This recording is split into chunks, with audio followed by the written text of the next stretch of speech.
Whenever I'm thinking about you, just wanna live and live without you. Be on my own again. I get the shivers whenever you go out of line, yeah. I feel the creeping down my spine, yeah. Wanna be alone again.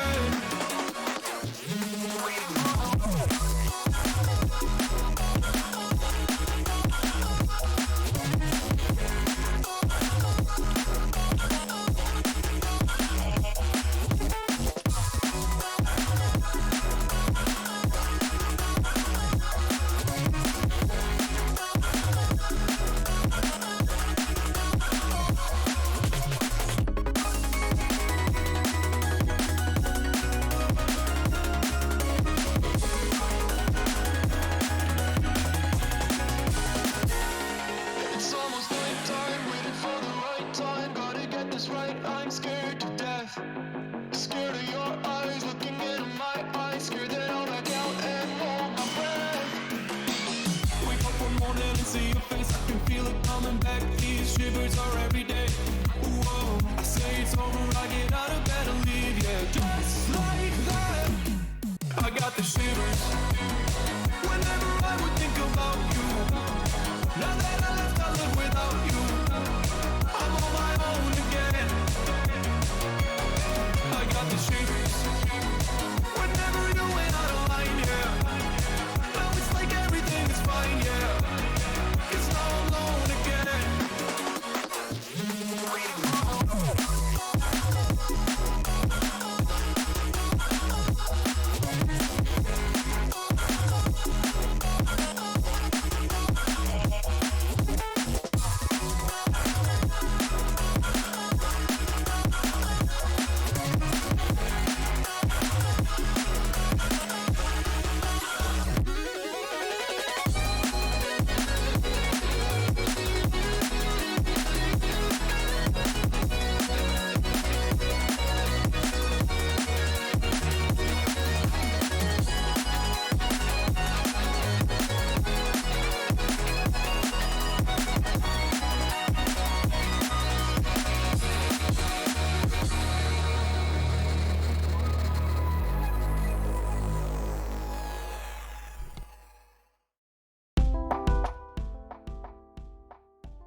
Lovers, they call me. Maybe they want me. I keep them spellbound. Making them jealous. Keeping me reckless. They always come back around. And I can't help it. I like the attention. Keeps me coming back for more. I'm sick on adrenaline. Hi guys, I totally wasn't muted. I did hit the button. I did hit the button. I was just checking to see if you guys were paying attention. Just kidding. Hi. Daniel, congrats on the first. You guys didn't miss much. Okay. Hello, hi. Congrats on your first. Hello, Daniel. Hello, Aaron. Hello, Jay. Hi. I was telling you guys I was wearing my biblically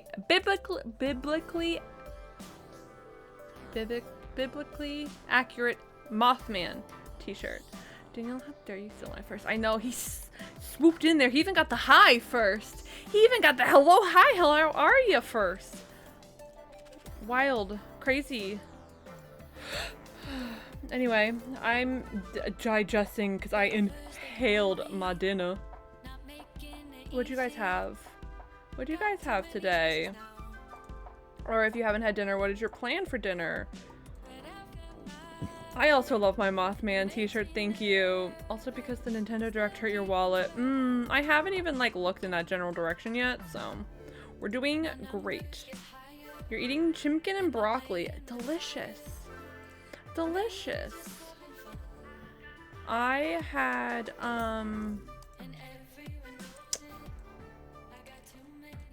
penne pasta with zucchini and red bell peppers and peas. Nice little veggies. And I made myself a cup of tea because my throat hurts. I'm not satisfied, but there's only so I understand. I made a cup of tea and it says, I do what I want. See? I do what I want. Anyway. So I'm drinking some tea. It's me! It's me. It is.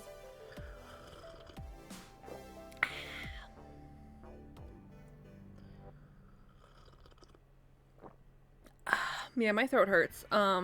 Just down to Bailey's coffee. Delicious. Significantly better. Yeah, no, my throat hurts. So I'm trying not to get sick. So tea time. It's just throat coat. Nothing fancy. You gotta sip, sip. Sip, sip. It's okay. It's okay. It's not too bad yet. It's not too bad yet, but I can like feel it starting. It was like really dry at work and kind of like irritated, and I was like, ooh. But I've also been like a little stressed at work the past couple days. I tweeted about it. We had a big project come in with like a big customer, and they needed our stuff like yesterday, and we like when I say yesterday, they're like, where is our stuff? We asked you like a month ago to make this stuff, and we were like, no, you didn't. And they're like, yes, we did. And it's a lot of miscommunication, but it's all figured out now. But because of that, work got a little hectic, and I fell behind on my other projects because of it. But we're good. We're good. We're catching up. My coworkers are helping me catch up because I got pulled from my stuff, so they're helping me back. That's good. Thank you for the pat pats. Thank you for the pat pats. Anyway, we're playing Disco Elysium tonight. I have heard really good things about this game. Everyone I know who's played this game really, really loves it. I know absolutely nothing about this game. I have never watched any gameplay. I don't know the plot. I think we play a guy, but that's about. I have heard so much about it, and I know Jack. Yeah. I have it, seems neat. I just haven't had time to get into it. Valid. Understandable. Aaron, same. Yeah, I have heard every time I bring up someone's like, oh, Disco Elysium. So good. And I'm like, I don't even know what kind of game it is. Like, genuinely. I don't know if it's like Bioshock or like Transistor or if it's more like Turn Up Boy the other night. Like, who knows? But yeah. Fuck if I know. But we're playing it tonight, and we all have to give a great big thank you to Foxhound Dropout if he pops in, because he got it for me as a Christmas present. So thank you, Fox. I know you're not here yet. Mwah. Thank you so much. I'm very excited to play this game. Yeah, so like I said, heard great things. Art looks amazing. I have watched video essay about it, and you still couldn't Amazing! Amazing! I love that. I love that so much. Yeah, no, I know jack shit about this game. I don't even know if I need a controller or not yet. Like, so I have my controller out just in case. I don't know if it's a click and point game or if it's a controller. We'll find out. I don't know if it's a shooter game or it's just my ADD, something to do with the game. Don't know. Don't know. Yeah, I don't know if it's a shooting game, a mystery puzzle game, a Dragon Age kind of. I don't know. It's a kind of a point and click. It's not a shooter. I assumed it wasn't a shooter, but like that's like literally how little I know about the game. That makes sense. I assumed it was point and click, and I assumed it wasn't shooter because I feel like if it was shooter, I would have heard that. But like, so I'm excited. I'm excited to get into this. I'm gonna drink a little bit more tea before it gets cold. And before I get distracted by the game. Did you guys have a good weekend? We love a good RPG. We love a good RPG. If I do this, my glasses fog up a little bit. No, that didn't work. I don't know if I can play this song. There we go. I think I'm gonna put on the other playlist.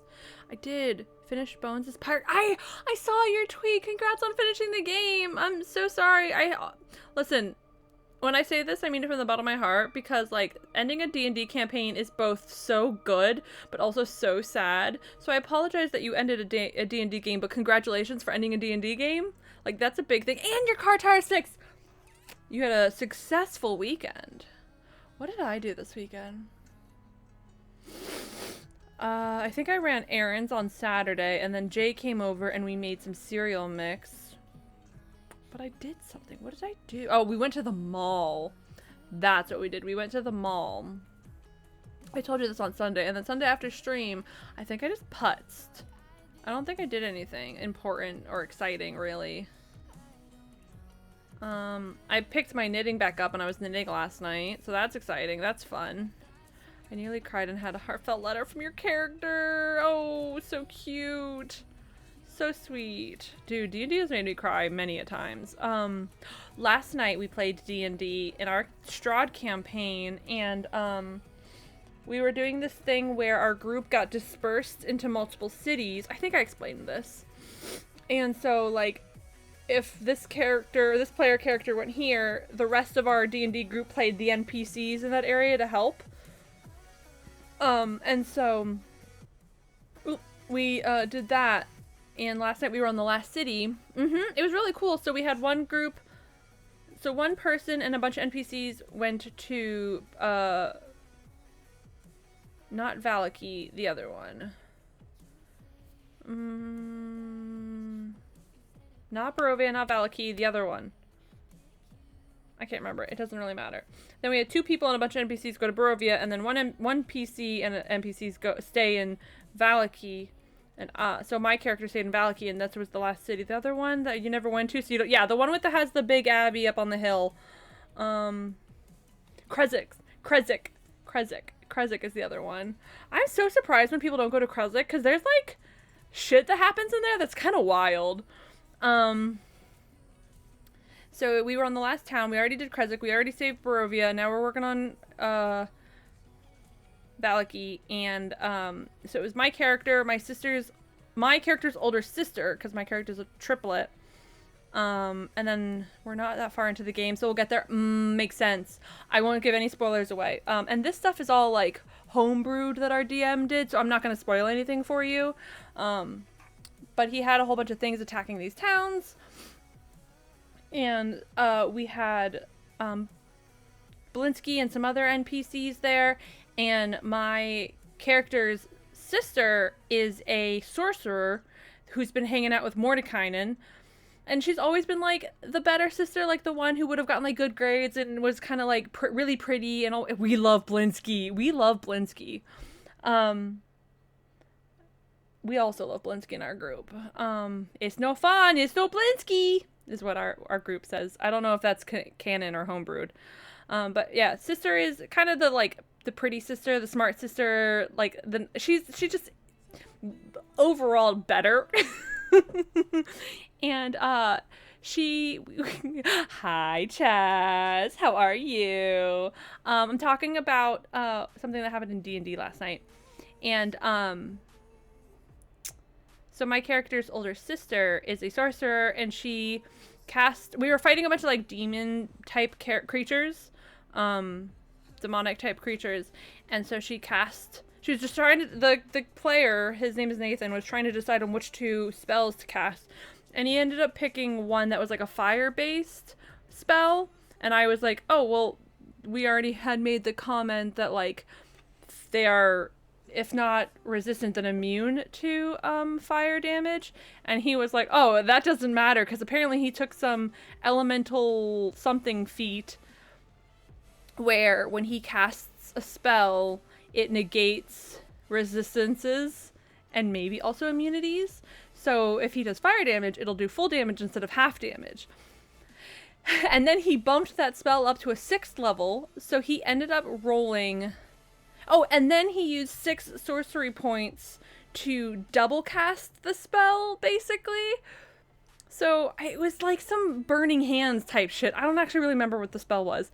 And he ended up rolling 14 d20s. Out of those 14 d20s, 10 of them hit. Out of those 10, 2 of them were crits. So in total, he ended up as a fire-based sorcerer in Strahd. I am interested. And we're level 11 at this point. He ended up rolling 24d6 plus 40 fire damage. And he has the feat that if, I think an ability or a feat that if you roll ones on damage, it bumps him up to a 2. I know! We were like, it took us like a good 5 minutes just to do the math so we could shortcut the rolls for him. Yeah, so 14 attacks, 14 missiles, basically.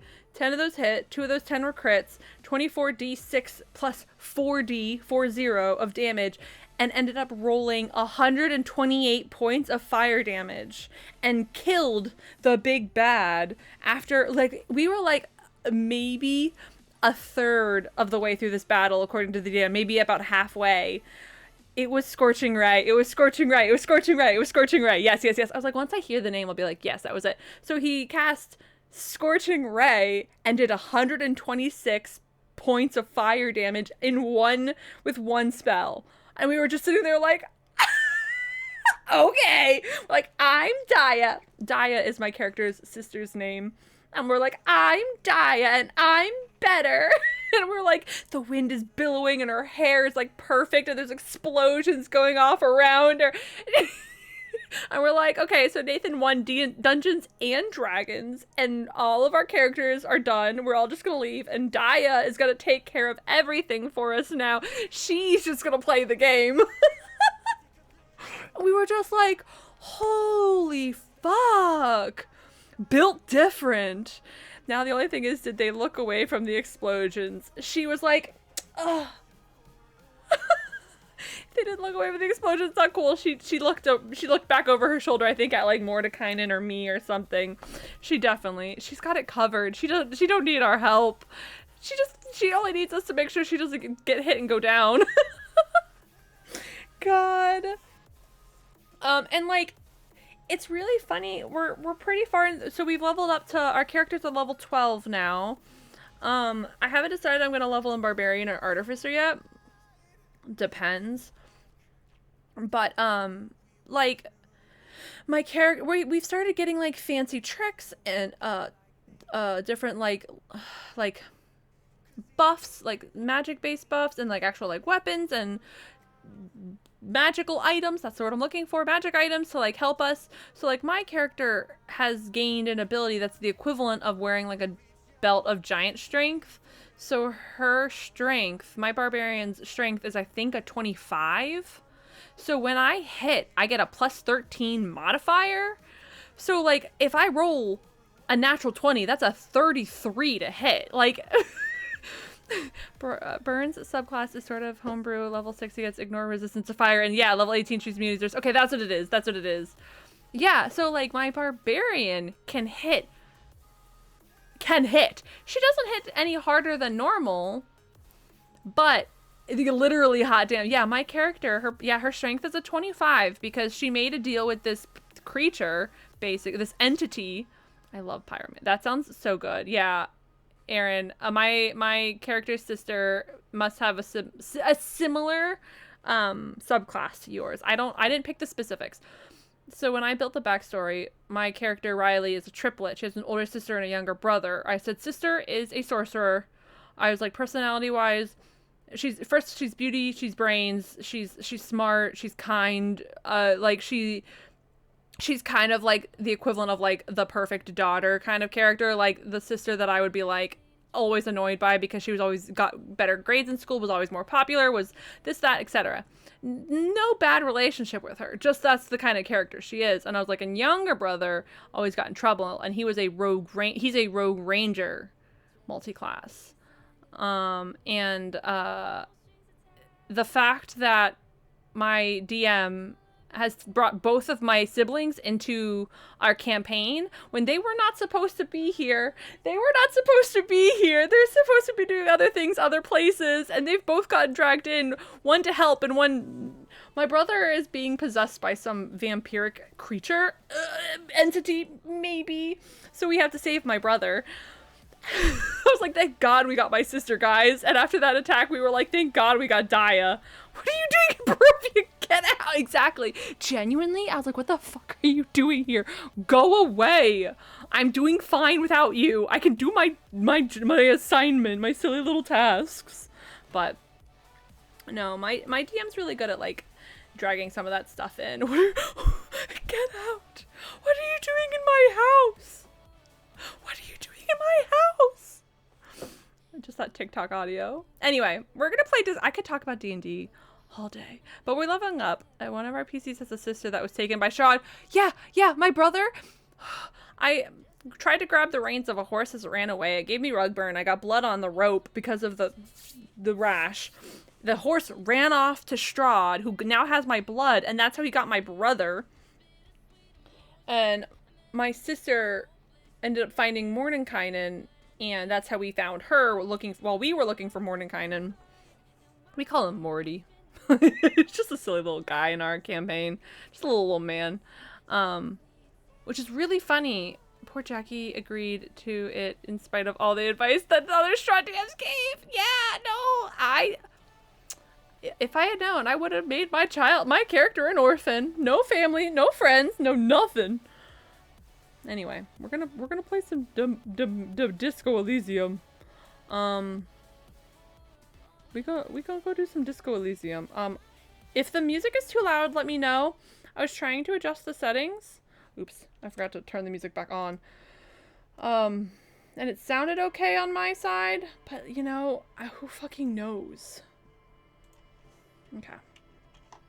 I'm also have to put you guys over there, so if I keep looking over here, it's because I'm checking OBS stuff. But yeah, we shall see. Yeah. It's just this like really pretty,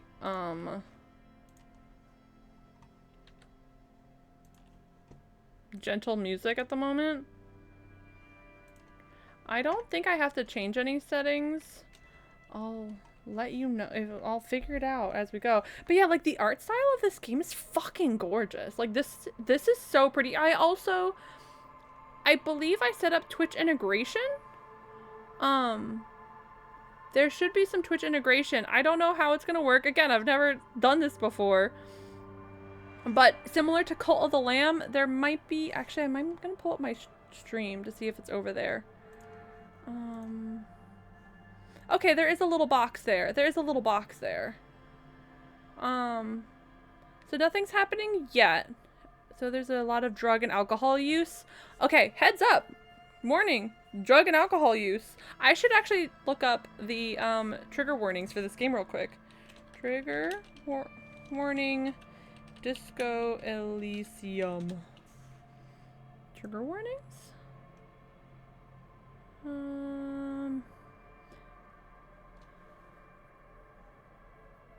Okay, heavy drug and alcohol use, graphic gore, suicidal discussion of possible... Ooh, okay, hold on. I likely cannot partake... Oh, this is true. I forgot you were on mobile working. Boo. Alright, I'm gonna actually switch this over real quick. Back to this while I set up the, I'll leave the music playing, but I'm gonna do the trigger warning real quick. There's a trigger warning website. I need to save it. Boo work. I agree. I agree. Disco. Okay. Sometimes there's like a website that just has trigger warnings.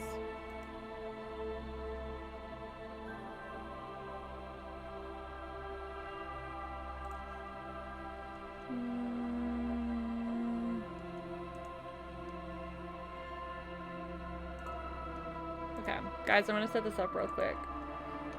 Sorry, I didn't even think about looking this up. Okay. Command, custom. Thank you for the heads up, though. I appreciate it, genuinely. Alright, everyone. Alright. Disco Elysium contains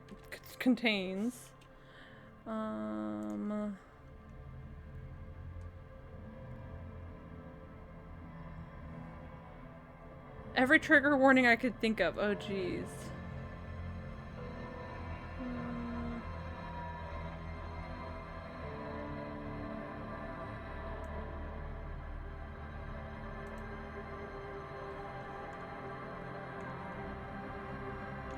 Okay, so the nice thing is, it looks like the game will give me a heads up on, like, some of the triggers.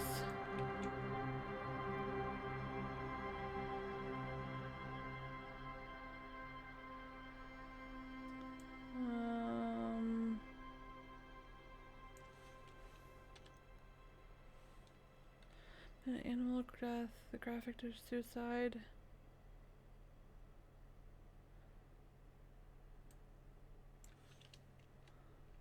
Graphic depiction of man burned to death. Jeez.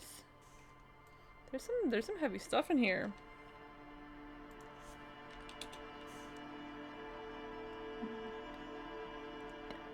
Like a plastic bag drifting through the wind, wanting to start again. Hi, Nacho. Hold on, I'm just updating my thing real quick to add a trigger warning. Because apparently, this is a heavy game. I didn't know that, not surprising for the sense.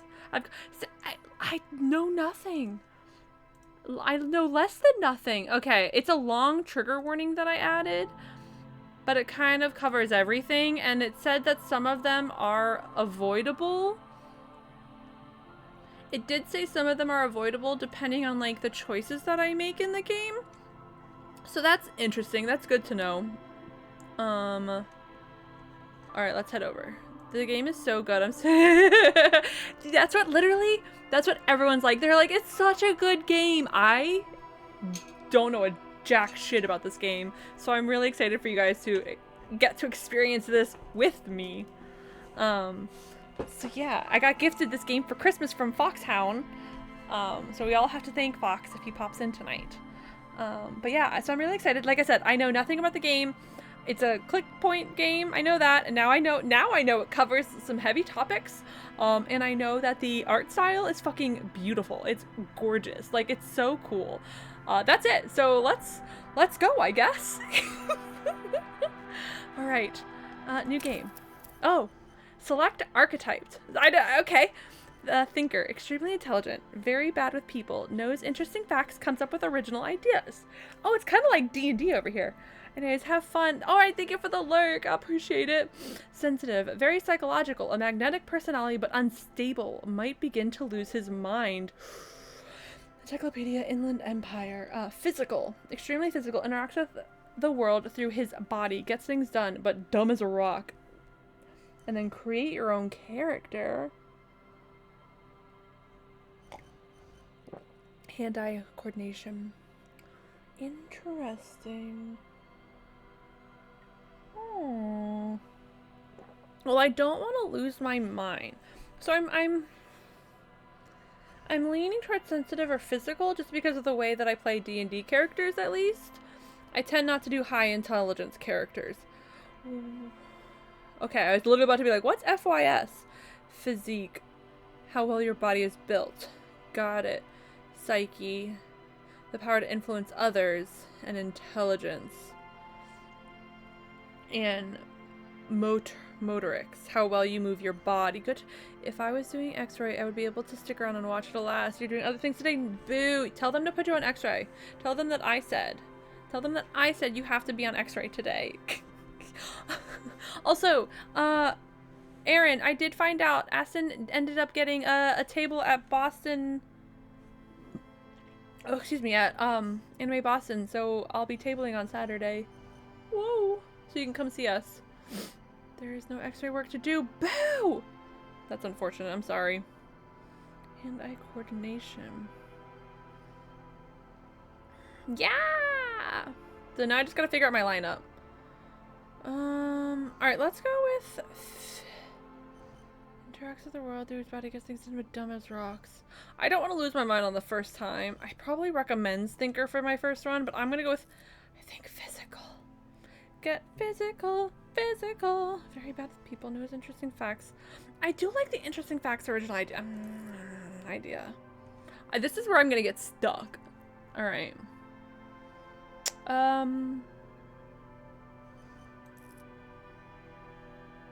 Does anyone have a? I'm not gonna. My gut told me physical, so we're gonna go physical. I don't know if that makes. It's gonna make a difference. The furries are at home in the mirror. It is their address. Even the clearest water, if deep enough, can drown. Take over to Pat Pats. There is nothing. Only warm primordial blackness. Your conscious ferments in it. It was no furries. larger than a single grain of malt. You don't have to do anything anymore. Ancient reptilian brain. Ever. Never, ever. Never, Never. ever, baby. Baby. All right, Austin. An inordinate amount of time passes. It is utterly void of Sorry, it's all the struggle. way down. No ex-wives are contained within it. An ancient reptilian brain is talking to me, by the way. An inordinate amount of time passes. It is utterly void of struggle. No ex-wives are contained within it. You got it, sweet brother. I like the way he talks. Nothing upon nothing upon nothing. Nothing upon. How about you cough up some more of the sweet oblivion? I like nothing. I know you do, baby. I know you do, I baby. know. How? Oh, Coming fuck off. right up, sir. Smooth passage. Allons-y, let's go. I know that reference. I want to get off now. I like pain and burning light and wanting things from people who don't want to give them to me. Allons-y, let's go, baby. Right. Nothing town to fuck all borough. Oh, sweet, no ex-wives. Yes. A return trip to the silence, please. Let's visit Ancient Zero home. Look, there's I am tired of this type of animal and who gives a shit. That feels like too much. You want me to upgrade that to a one-way trip, sir? Don't stop. Keep singing. Sing me the song of death. The song of death is sweet and endless. Yeah, he does remind me a little bit of the Mighty But Boosh. what is this? Somewhere in the soul, bloated man meet around you. A sensation. Like a fly to the ointment, your conscience sticks to it. I like the way he talks. The limbed and headed machine of pain and undignified suffering is firing up again. It wants to walk the desert, hurting, longing, dancing to disco music. There's a touch of my neck and I'm in it. The stench of liquor rises from your mouth, and with it, an ungodly headache. A fiery streak penetrates your skull. I said help someone cut my trying head to off. Force your eyes open. It's a sound. A clarion call from hell. Open my eyes. Nani. Oh, I live in a trash heap. There, my tie is hanging from the fan. That's funny. Alrighty. Me on Sundays, honestly. Me every day. Don't fall. This magnum-sized bottle of Commodore Red is empty. I guess I'll put my pants on. Take. Okay. You hear a jingle. Keys are clinking in the pocket of your flare-cut pants. It Push them says, out. whirling in rags, on the aluminium keyring. There is a single key on the ring. The number 1 is etched on it. It should open the door. Thank you. Mysterious voice in my head. The window stands broken in its frame. Cold wind blows in. Visual calculus, easy 9. Assess the damage. Oh, interesting. I don't know what that is. I'm gonna try it. The shards face outward. Whatever broke this window came from the inside. Did I break it with my own hand? Look at hands. A fine web of scarring covers the back of your right hand, but none of it is recent. What did this More then? likely a projectile than a held object. There are no fragments on the floor from pulling a tool back in after impact. Assess the size of the impact. It is too large for a bullet, yet too small for a piece of furniture. I think it may be like a bottle. You're looking for something heavy and larger than your fist. Probably like a full bottle of alcohol. Like the green shoe that's on the hat rack in Or the that. corner, which, coincidentally, is missing its friend. It's about the same size as a bottle. Congratulations. You smashed the window with your own shoe. Now you only have one. If you're lucky, you can still find the other on the balcony outside. The door to it should be outside your room. A cool wind gushes in. Your toes curl up from the cold. Oh, that was cool. That was really cool. Alright, shirt time. Hold tab to highlight. There we go. Get my fan. This go fan ask has Blazer. two chain pull switches. One ends in a tiny fan, the other in a light bulb. A truly horrific necktie has somehow attached itself to one of the blades. Pull on the fan. The blades come squeaking to a halt. It should be easier to reach the tie now. You swoop up and catch the tie. Snap. It's released from the blade. What you have in your hand is a truly hideous necktie with 4 or 5 different patterns. The knot reminds you of a noose. The switch must be broken because nothing happens. The air in the room is starting Blech. to feel like vaporized urine. Nasty. A terrible mistake. Oh, mistake. Turn the lights off immediately. You can practically feel the photons burning a hole in your brain. Okay, first time I played this, I died here. I had a heart attack trying to grab your tie. That's still... It's just a little hangover-induced photosensitivity. Don't overreact. No, I'm not gonna kill myself on these lights. Little black spots dance on your retinas. It's almost pleasurable. Sorry, there was something stuck to the bottom of my foot. I was gonna say, if I kept messing with the light, I probably would have killed myself with the photosensitivity. Alright. Put my tie on. I don't know where it went. Oh, it's over here. Neck. It was on. Alright, we're out. What is my notebook? Oh, to do. Okay. Let's go to the bathroom. I did consider trying to get the tie with the fan still going. You see bottles in the bathtub. Beer, wine, beer, and sweet liqueurs.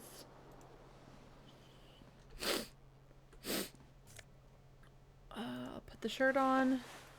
Look in the mirror. A mirror hangs above a bent and broken sink.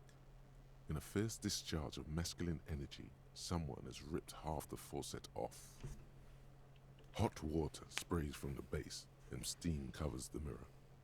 You cannot see yourself, just the outline of a man.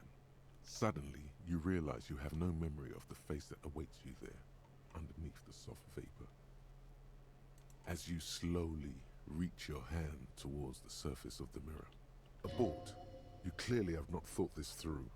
You won't like what you see there, and you will never unbecome it. I don't care. I hurt myself. It's what I do. Maybe I should touch it first to make sure there's nothing wrong with my face. Yeah, there is definitely something wrong with it. What's wrong? Where to even begin? There is the bloatedness, then the swollenness.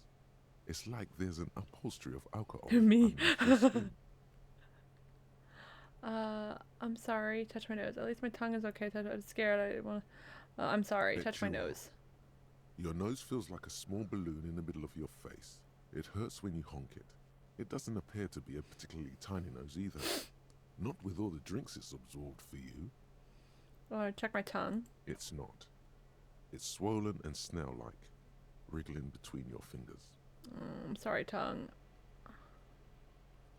Behold, Handsome man. you have no idea who this thing is, do you? Too late. So they stage You alcoholic. clearly have rigor mortis on your face. Oh wait, is that an expression? Are you trying to make an expression with that face? Why? I'm not making it. The face is making it itself. I have no idea why it's there. It just is. I'm gonna go with the face is making Please itself. stop. It's horrible. You're scaring yourself. Okay, Oh I'll stop. my god. You can't stop. It's like it's not even voluntary anymore. You have worn that grin into your face and now it won't come off. Oh, What does it even mean? What is the emotion you're trying to convey? superstardom. God, I don't know. It's indescribable. I think it's supposed to look suggestive. I'm afraid it's meant for the ladies. I'm insinuating that I'm vaguely sympathetic. I think I'm sort of pulling it off too, in a sad has-been kind of way. There is some charm to it. It's an expression of pain. I'm gonna go with the sad has-been. There might have been 10 years ago. Uh-oh. It's little more than a cadaverous spasm now. Encyclopedia. Dig deep into your mind to locate the source of the expression. Attempt to stop expression. Oh, very low. If I fail these.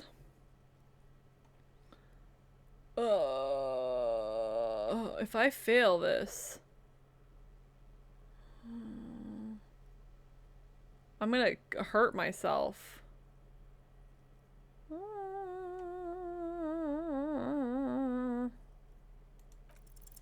It's too late. Oh, fuck. Like an image on film. I tried to stop. The expression belongs to your primary motor cortex. Double six. I know, I was hoping It for will double take a six. minor neurological miracle for you to cease producing it. Alright, I'm gonna stop. I'm just gonna stop and walk away because I can't succeed. Words fail to describe how rank it smells in here. I should have just sent a poet. Alright. Okay, so I can also walk on my own. This reel-to-reel tape player is still on and rolling empty.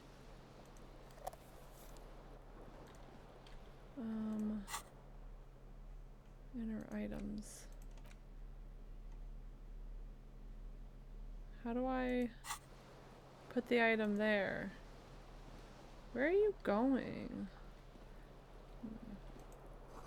Looks like someone tore out the tape while the song was playing. Okay. Let's go to my room, which is probably through this bathroom. Or it's down this way. I can't tell if that's the hall or bedroom. Can I go through that? Okay. Oh wait, I have a key. Don't I have a key?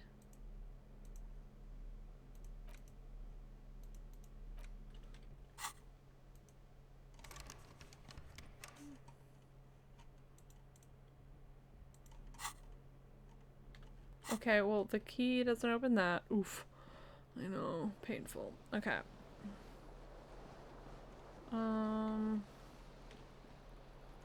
Okay. Let's go out this door, I guess, then. I need to figure out how to get to the balcony. Oh, hey, ma'am. Oh, wait. I want my shoe. Oh, I moved. Hello, officer. The calendar says it's March. The year is 51. I'm a cop? The young woman raises a cigarette to her lips. Her eyes are brown and her face is speckled with birthmarks. She can't be more than 28. Officer, am I military personnel? Turn your bloated face away from her beauty and keep walking. I'll talk to her. No. She seems perplexed by your question. Wait, I know. I'm a businessman. Chief executive officer, right? Why did you call me officer? Because you're a police officer, sir. She pulls on her cigarette. Miss Orange Disco Dancer. Are you sure? You're shitting me. Goddamn right, I'm a policeman. I'm gonna say, are you sure? I am, yes. Unless you've been feeding us a set of very well-rehearsed lies all this time. She takes another drag. All You've this been time? here for 3 days. On official police business, no less.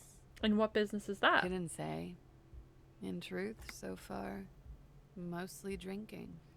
Why don't I remember being a cop or anything else? Who in their right mind would let me be an officer of the law? Try the expression on her. Let her know you want her physically. I should get. I'm gonna say I don't remember being a cop. Could it be because of the drinking? She raises an eyebrow. The cigarette sizzles. Maybe. She hasn't had time to put her makeup on. This is her morning cigarette. She looks tired, her beauty waning faster than it ought to at her age. Why don't who in Don't the be right? so harsh on yourself. They let almost anyone be a police officer. I would need a double 6 to win that, so I'm not gonna do it. I'll just Of leave. course. Be careful, officer. They don't like the police around here. Okay. Thank you, ma'am. Something stirs in you as she's about to go. Call it an instinct, a need. The need to ask questions. It's like you said the words a million times before. She looks back at you, a light glinting off her eyes. What if I don't want to ask questions before you go? I have some questions for you. Yes? What is that they have against the police here? What exactly is here? Where am I? Tell me, is it 51 now? Your room is almost next to mine. Did you hear anything last night? I'm gonna ask her where I am. You're in a hostel, sir. No, where are we? Where in the world? We are in Revachol. Should that mean something for Revachol forever? How about you tell me something? Should that mean something to me? You sure look like you're from Revachol. Revachol parties. What is it that they have against the police here? The dock workers are pretty cocky. They think they're police enough. At least here on the coast. I can't say about the rest of the city. Tell me, is it 51 now? It's 51. What century? The current century? And what's that? And that's what? What number? Centuries don't have numbers. They have names. And this is the current one. How many centuries have there been then? Civilization has existed for 8,000 years, sir. What's so fun? She grins. What's so funny? You're right. There is nothing funny about civilization. Your room is almost next to mine. Did you hear anything? There was the usual ruckus. Loud disco music. Did I have any visitors? I couldn't say. It's impossible to hear people speaking from over here. She nods towards room number 3. Loud disco music? Oh, yes. Various artists. Ostentatious orchestration prime among them. She raises an eyebrow, waiting for the name to connect with you. Oh, were huge where I come from. I was very young then, of course. Like 7. Life gets hard, but we go on. Yeah, we go on alright. I don't know about that. At around 2 o'clock, disco stopped, and there was a change of pace. What happened? A slow, sad song started playing, like organ music on repeat. That went on for quite a while. Some of the time, you were yelling along to it. Was I singing this? Show her the empty case of the smallest church in St. Zion's. Yes, there was a church in there. A really small church. Like the smallest, saddest church in the whole world. It was about that. And also, What else? that it doesn't matter anymore and that we're alone now. It was difficult to tell. The song itself was very quiet and soft, but you sounded like a winded boar, sir. It was hard to understand what you were singing on top of it. The options are I'm sorry. When you say wounded, do you mean like that in a cool way? Like a wild beast? I'm gonna say I'm sorry. Or then what happened? I'm gonna say I'm sorry. Don't be. I was going out later anyway. It didn't bother me. Then what happened? Then you started screaming and trashed the place. Are you sure I wasn't being assaulted? That's so mean. What did I do? You're making this up. I would never behave like that. I'm gonna say, was I assaulted? No, it didn't sound like there was a fight. It sounded like someone was trashing their room. A window was smashed. The tape player, probably. The song stopped. And furniture, too. A real destructathon. There was screaming. Then I think you passed out. Was there anything else? Please tell me there wasn't anything else. It prides me to hear this. Tell me there was more. Please tell me there wasn't anything else. There was. I think you screamed that you didn't want to be this type of animal anymore. I may have misheard, but it was sort of memorable. Sounds like you were in some real fundamental pain there, Muscle Man. I went out afterwards. Everything was quiet by then, around 4 or 5. And that was it. Okay. That's it. Glad to have been of assistance.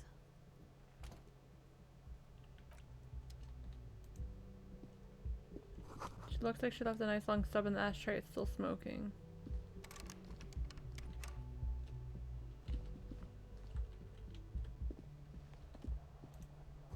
There's something on the table.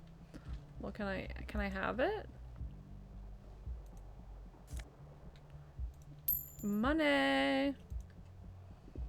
Is this how I get to the balcony? Yes. Shoe!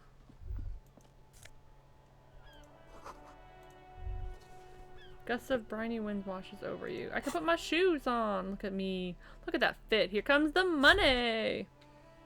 There they both are. 2 identical shoes. Both copiously green and indiscriminately snakeskin. Reunited on your feet. These don't look like normal cop shoes. It's pretty clear a normal cop is not what you are. This is also true. You may be what they call a big dick cop. Ooh, how do they fit? Good. They're balanced. Comfy. Feels like the only good thing about you right now. Truth. Nice. Oh, it's starting to rain. Time to go back inside. Can I go inside? There we go.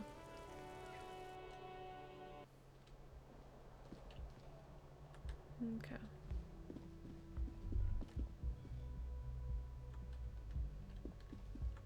You should pick that fat, juicy cigarette butt from the tray. Light it up and smoke the living shit out of it. The what? The living shit. Your mesolimbic reward pathway does not mince words. It Alright, wants like here. smokes. Have a good night, Nacho. Thanks for hanging out for a little bit. Have a good night. Bye. Am I a smoker? Who knows what you are? A monster, a murderer, the gnome of Jeroma? You feel like a smoker, especially when you look at that juicy, succulent, seductive cigarette stub, still smoldering deliciously. But she broke it at the filter. I can't smoke that. How very astute of you. This renders it ineffectual. You should look for a whole cigarette, or better yet, an entire pack. Strike that. A carton. Make sure they're all healthy and able-bodied. Then smoke them all. I'll make. Yes, I should do that. Good. They'll make you stronger and better. You're too old to be cool now. But find cigarettes. Smoke Hey, them. don't Blam. smoke cigarettes. Instantly a cool renegade man. A mystical red dragon with smoke rising from his nostrils. Smoking kills. Don't smoke. Plus, smoking them gives massive bonuses. Okay, good to know. Oh, I could knock on her door. I don't know if I need to, The but door is closed. knock. There is no answer. Okay. You hear the shower being turned on. Somewhere inside, a tremendous loneliness comes over you. Everybody in the world is doing something without you. I'm so alone. Why are you doing this? Don't do this to me. Beauty, don't abandon me in all this ugliness. I'm so The alone. door is indifferent to your loneliness. The world does not care. I'll leave. I don't need to bother her while she's showering. This is the weekend edition of satirical newspaper Trompe Le Monde. Okay, let's go downstairs, I guess.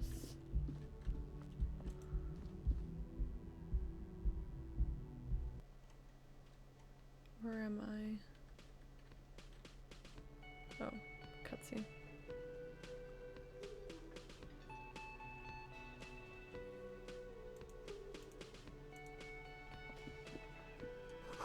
This is where the lyrics would be. Big karaoke mic just waiting for someone to sing into it.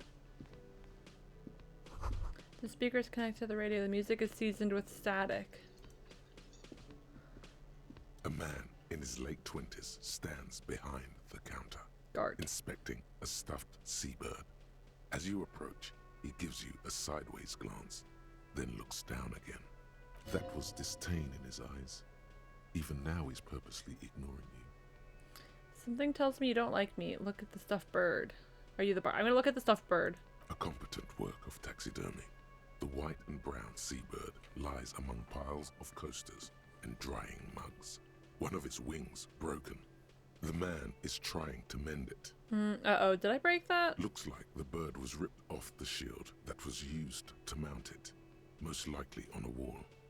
A small engraved steel tag says, "The Great Skua, Ste Koari's Skua."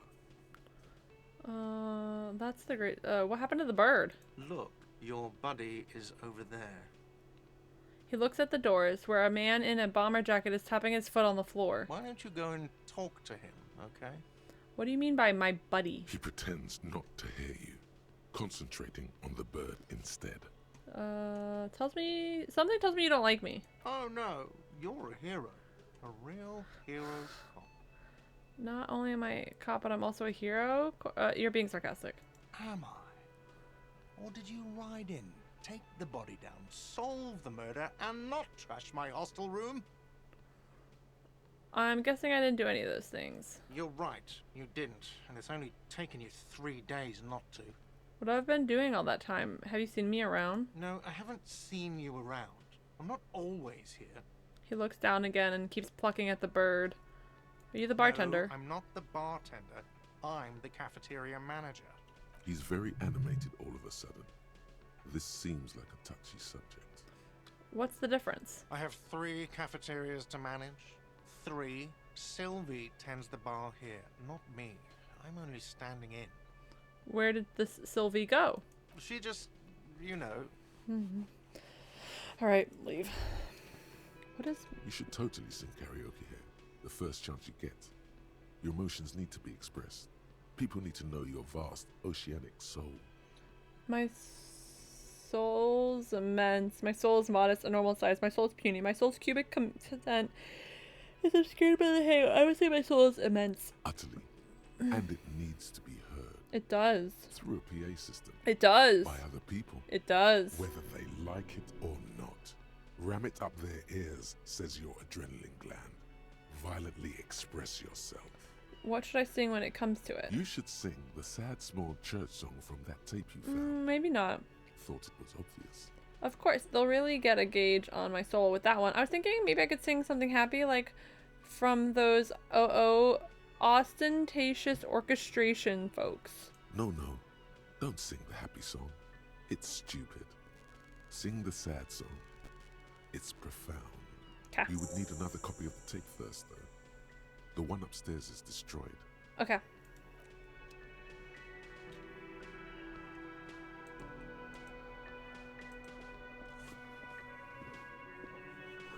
The menu has been wiped clean. Only the word Monday is written on it. This is a water cooler. Large bubble is rising to the surface. The soft purr of an electric juicer comes from the kitchen. Someone's working. Alright, I'll go back there in a second. Inside you catch a glimpse of union paraphernalia, a strike poster, some red pennants. Sign reads, Mess Hall reserved for union members. Doors open at 1600.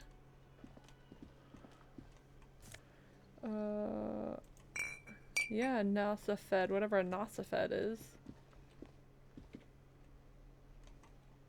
Okay, let's go back here, I guess. Doors bolted. Sign reads, kitchens reserved for personnel until 1 p.m.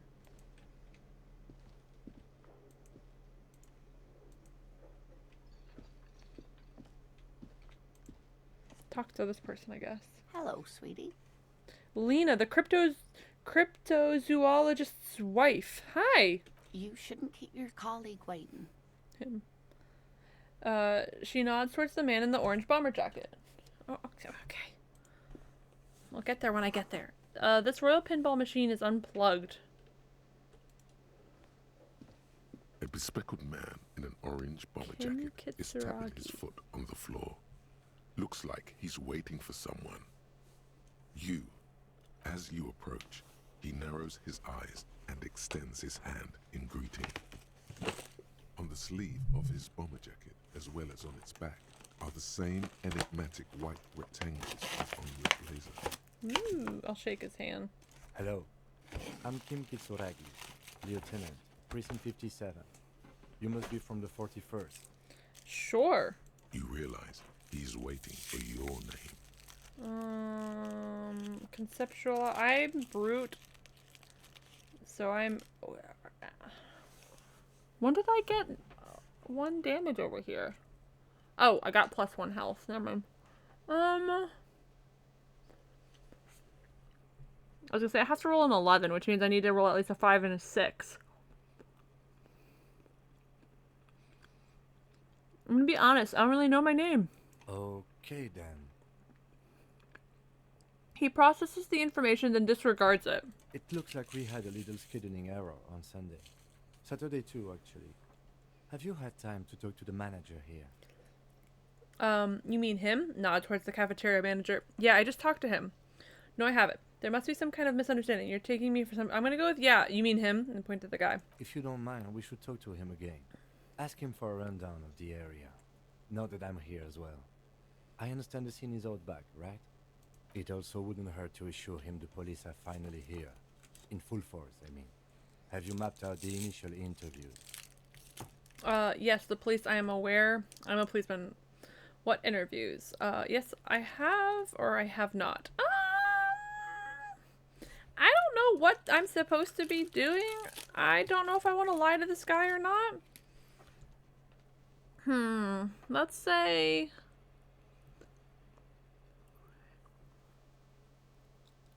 yeah, I'm gonna lie. Good. But even if you haven't, we'll have time for that after we take a look at the coroner's case. Okay. Have you removed the dead body from the tree? Dead body? I don't like dead bodies. Oh, my mom's calling me.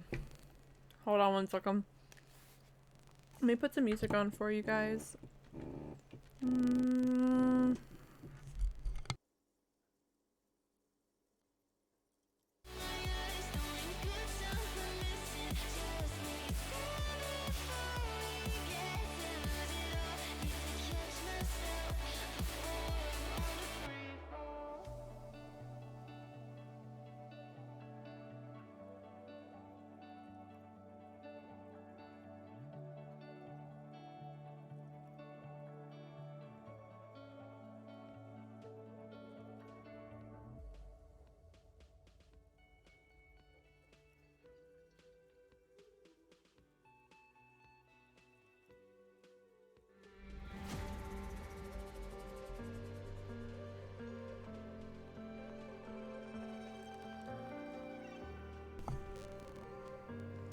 Okay. It was, my mom said it wasn't anything important. So we're good. Okay. Have I removed... She just wanted to call and say hello. My mom says hi to chat, by the way. Have you removed the dead body? Look, man, you know, yeah. Does that mean the body is no longer in the tree? Look, man, you know, yeah. Does that mean the body is no longer in the tree? No. So, the body is still in the tree. Maybe?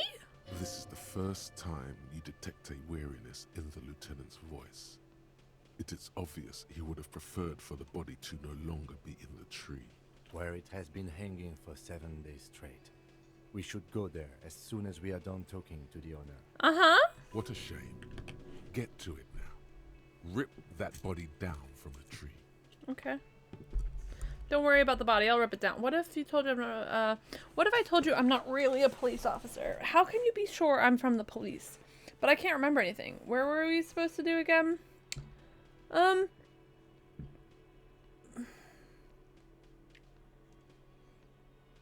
I'll tell him I'll do the body. After it's been up in the tree for that long, any kind of ripping is inadvisable. Okay. Delicate goods, filled with stinking horrors.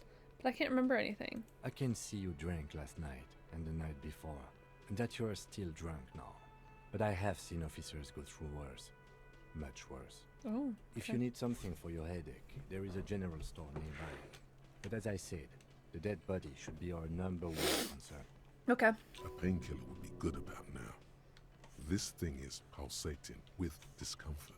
Okay. The best cure for a headache is, of course, morphine.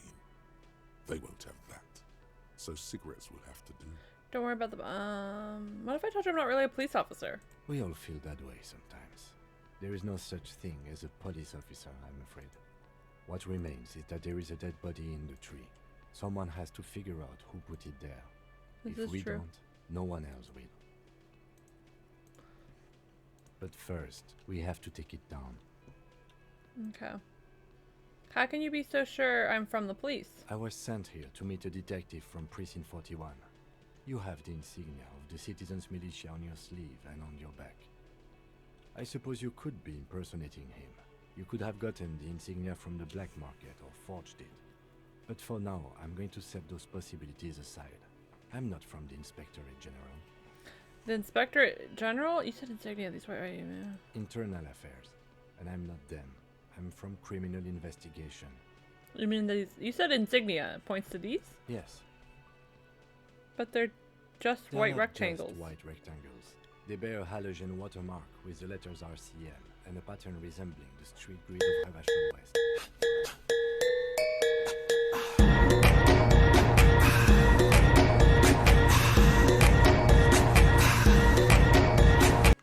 Hello, Babaloo! Hello, hi, how are you? Welcome! Thank you so much for the raid! I hope you're doing well. How was your game? How was your stream? How are you? Welcome. We're playing Disco Elysium.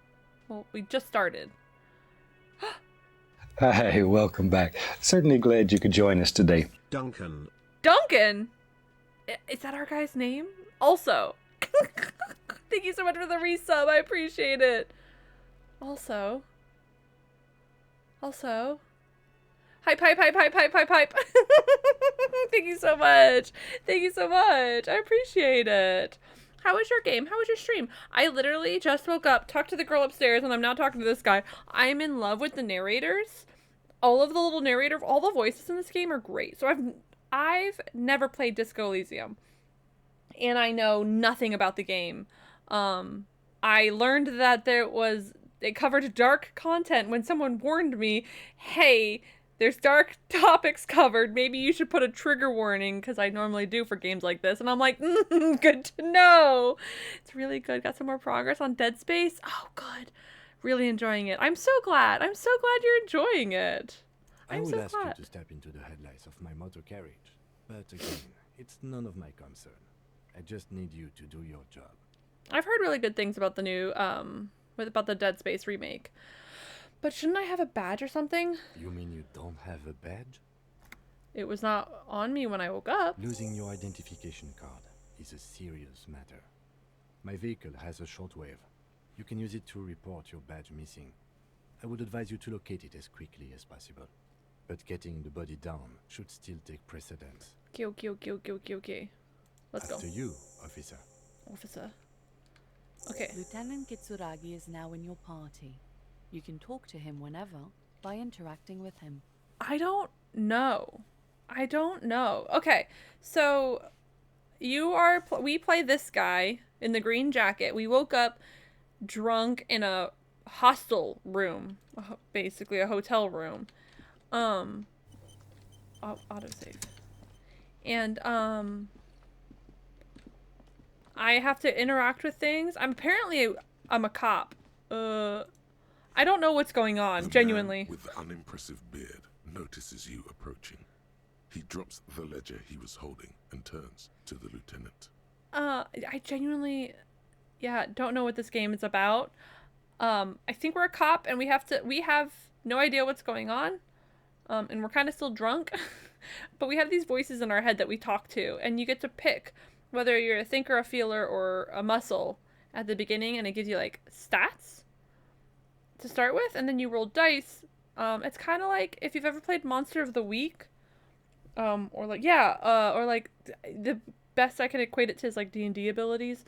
So I picked muscle, so I'm really strong, but I'm as dumb as rocks. So I can't like think of things on the fly. I can't really lie that well, but like I'll have good hand-eye coordination and stuff like that. Intense roll for charisma. But yeah, so apparently we woke up drunk in a hostel. We've been here for the past 3 days, and we're gonna help solve a murder. I have no idea, but it covers like some really intense topics of Mr. like drugs, Blount, alcohol, right? murder, suicide, You run this place. sexual assault, etc. Yes. I am Kim Kitsuragi from Precinct 57. This is an inter-district investigation. So joining me from Precinct 41. He looks to you, realizing he still doesn't realize. Oh, he looks to you, realizing he still doesn't know your name. I'm the Harbinger of Ruin. I'm currently in between names. Say nothing. I say nothing. Right. Now, I know it Yeah, took we don't us know a our while to what our arrive name at the is. scene. It also took you a while to call us and report the dead body. It was you who placed the call, yes? Yeah. We don't even know. Yeah, we don't even know our own name. We didn't know we were a cop until the girl who's staying 2 doors down from us told us that we were a cop. No, I only just got here. It was probably Sylvie who called you. She usually works the bar here. I'm only temporarily taking over her duties. Must lurk. Yeah, no, of course. Go get some dinner. Go get some water. Go break down post stream. I understand. Thank you for the lurk, and thank you again for the resub and rating. Do you have her number? As a matter of fact, I do. Looks behind a pile of coasters, finds a slip of paper, and hands it to the lieutenant. This sounds like something you can use to call this Sylvie later. You said you just got here. From where? Are you a local? What, of Martinez? No, I live in Jamrock. I only sometimes come here to keep an eye on the place.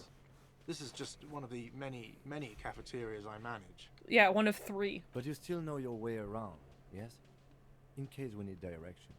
Yes, I know where some things are, but as I said, I don't live here. I just used to work here. And I'm not going to start working here again, if that's what you think. I'm not saying you do have to. I didn't imply that. Detective. I Yes? have everything. You? He looks in his little notebook. Oh, you mean do I have questions? Yes, he means, do you have questions for me, like a police officer would? The cafeteria manager is clearly agitated again. Where exactly is the body? Behind this building, there's a courtyard. They hoisted him up on a tree there. He pointed to the kitchen behind him. How do we get there? That's easy. See that door there? First you exit through that. Then to your right, you should see a big hole in the fence. A really big one. You can get to the courtyard through there. No need for the keys. The hole is big enough for the Franco-Nigerian cavalry to fit through. Who killed him? I don't know who killed him. I'm not the police. That's I figured. Your job. I knew he was going to answer that way. He doesn't know. He just said they hoisted him up on a tree. Who is this they? Oh, people are saying it was the union dock workers. That it was a lynching. Who is saying that? The locals, customers, the people who eat here. A lot of dock workers eat here. Sylvie told me everyone knows the dock workers did it. Did the debarders themselves tell her this, or is it a rumor? I don't really know. You'll have to ask her. Why would the dock workers lynch this man? I would suppose it's because they have nothing better to do. You mean the strike? Yes, the strike. The man they hanged was a security guard for the harbour company, I hear. A mercenary. The Unionistas probably thought they'd send a message. The lieutenant turns the page in the little notebook I have another question. he's been scribbling in. Why did Sylvie go away? She went away because none of your business. This is the second time you've avoided the subject. Oh my god, what is your obsession with this Sylvie person? Get over it. I want to know because she called in the murder. So, like, we have to talk to her. You prick. Gart. Let's go. Task complete. Gained 30 experience. Not so fast. You owe me 130 real. What is Real? Oh, excuse me. You owe me 130 real. He announces the R with a mock aristocratic accent. The IIR, or Inter-Isolary Real, is the global reserve currency. Whatever part of the world you're in right now, it's safe to assume he means you owed him some money. I kind of want to keep playing into the dumb card. By real, do you mean some form of street cred? I understand it. You mean I owe you money. Wow, you're a genius. Yes, that's right, money. You owe this establishment 130 real. He points to the red ledger on the counter. But what do I owe this place for? Let's see. 3 nights at a tariff of 20 real comes to 60 real. Then there's the window you annihilated. The hole in the window was the first thing I saw when I came to work. So don't try to tell me you didn't. That will be 40 real in damages. It's only 100. Another thing you've annihilated is half the bar. You've run a tab of 30 real. Actually more, but we'll round it down to 30 for your hard work maintaining the stability and order of Revachol. That's 60 plus 40 plus 30 equals 130 real. And yes, real is still money. His math is accurate. But what exactly is money? What are you, a philosopher? Actually, since I woke up, I have trouble remembering even the most basic concept of reality. Money is what grown-up people use to pay for things. Things like this hostel room, or 8 bottles of potent blend, and 9 packs of Royal Extra. We use it for everything, really. Interesting. Where do I get it? Are you serious? From your work? I don't know. You can take bribes, I guess. He doesn't I'm look sorry. at the I don't think cops can take bribes. He looks at the lieutenant. Some do take recompense, but only to survive. Why? To proceed, but don't show him the coins. They're yours.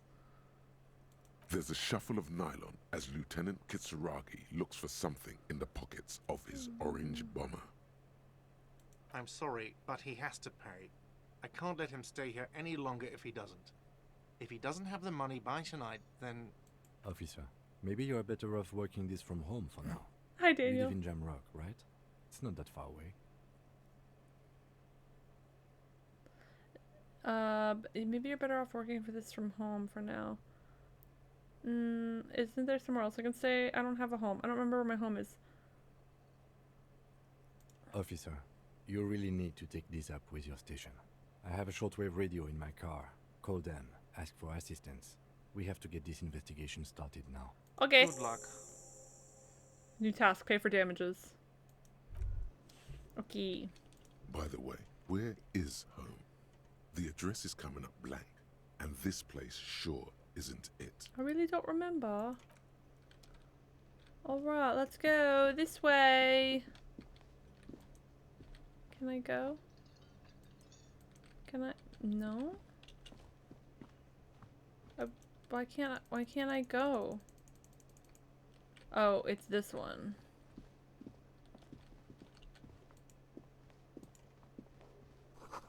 Summer door closed for winter?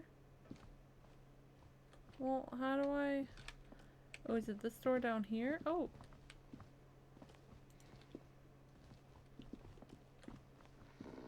The bottle room has been knocked over. Beautiful dark liquid is spilling out. Sleeping dock worker. A man is sleeping at the table wearing mud cake boots and rolled down overalls. The back of his shirt reads Wild Pines, encircled by a logo with A trees. colourful piece of plastic is dangling from his carabiner. Makes your fingers itch. On the counter, rolled out of his open hand, you see a blister pack of headache medicine. Pick up the pills. The man does not mind. You probably need them more than he does. You've just picked up some magnesium. This item is stored in the bottom left corner of the screen above your character portrait. Use magnesium to heal your morale if you have morale damage. Inspect the piece of plastic. It's a dock worker's ID, doubling as a shift card and a job permit. A young, able-bodied man stares back at you from the photo. Santiago S. John. Okay, I could try waking him up, or I could steal the dock worker ID. I'll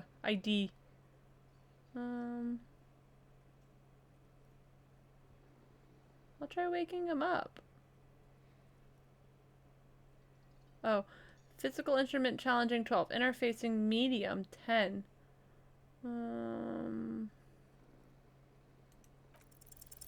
fingers find their way into the shackle, flicking open its spring-loaded gate. The metal loop holds the plastic ID and a leather-bound pocketbook.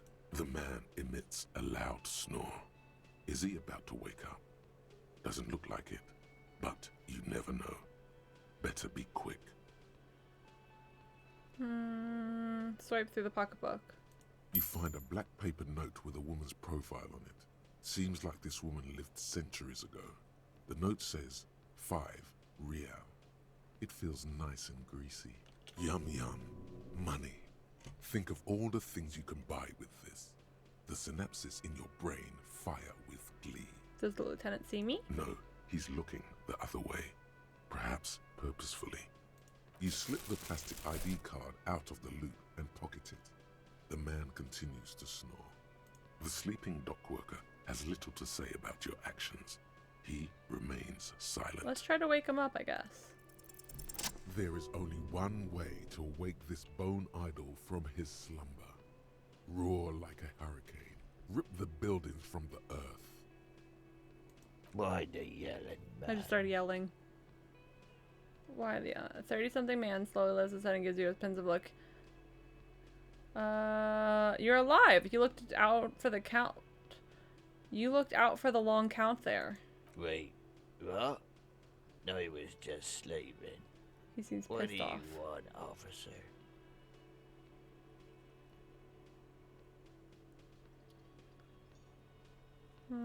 See anything interesting in your dreams? Thank God, no. Was it fathomless darkness into which we ought to be deferred, like corpses to a mausoleum? Was it pure nothing, your consciousness no larger than a single grain of malt? Tell me, was it a bliss free of X somethings? You're right. That's all stuff that happened when we were talking. The worker stares at you, his eyes dry from sleep. A web of wrinkles covers his tanned forehead. No, I don't know what you're talking about, kind sir. But when I'm out, then I'm really out. No malt grains or whatever, no poetry stuff, just quality time. Fuck sleep. Despite the headache and the queasiness, you feel like you've got at least a 10-kilometer run in you. Tell me about Wild That's the name Pines. of my employer. I work in logistics. He doesn't sound too enthusiastic about this. How's that going? How's it going?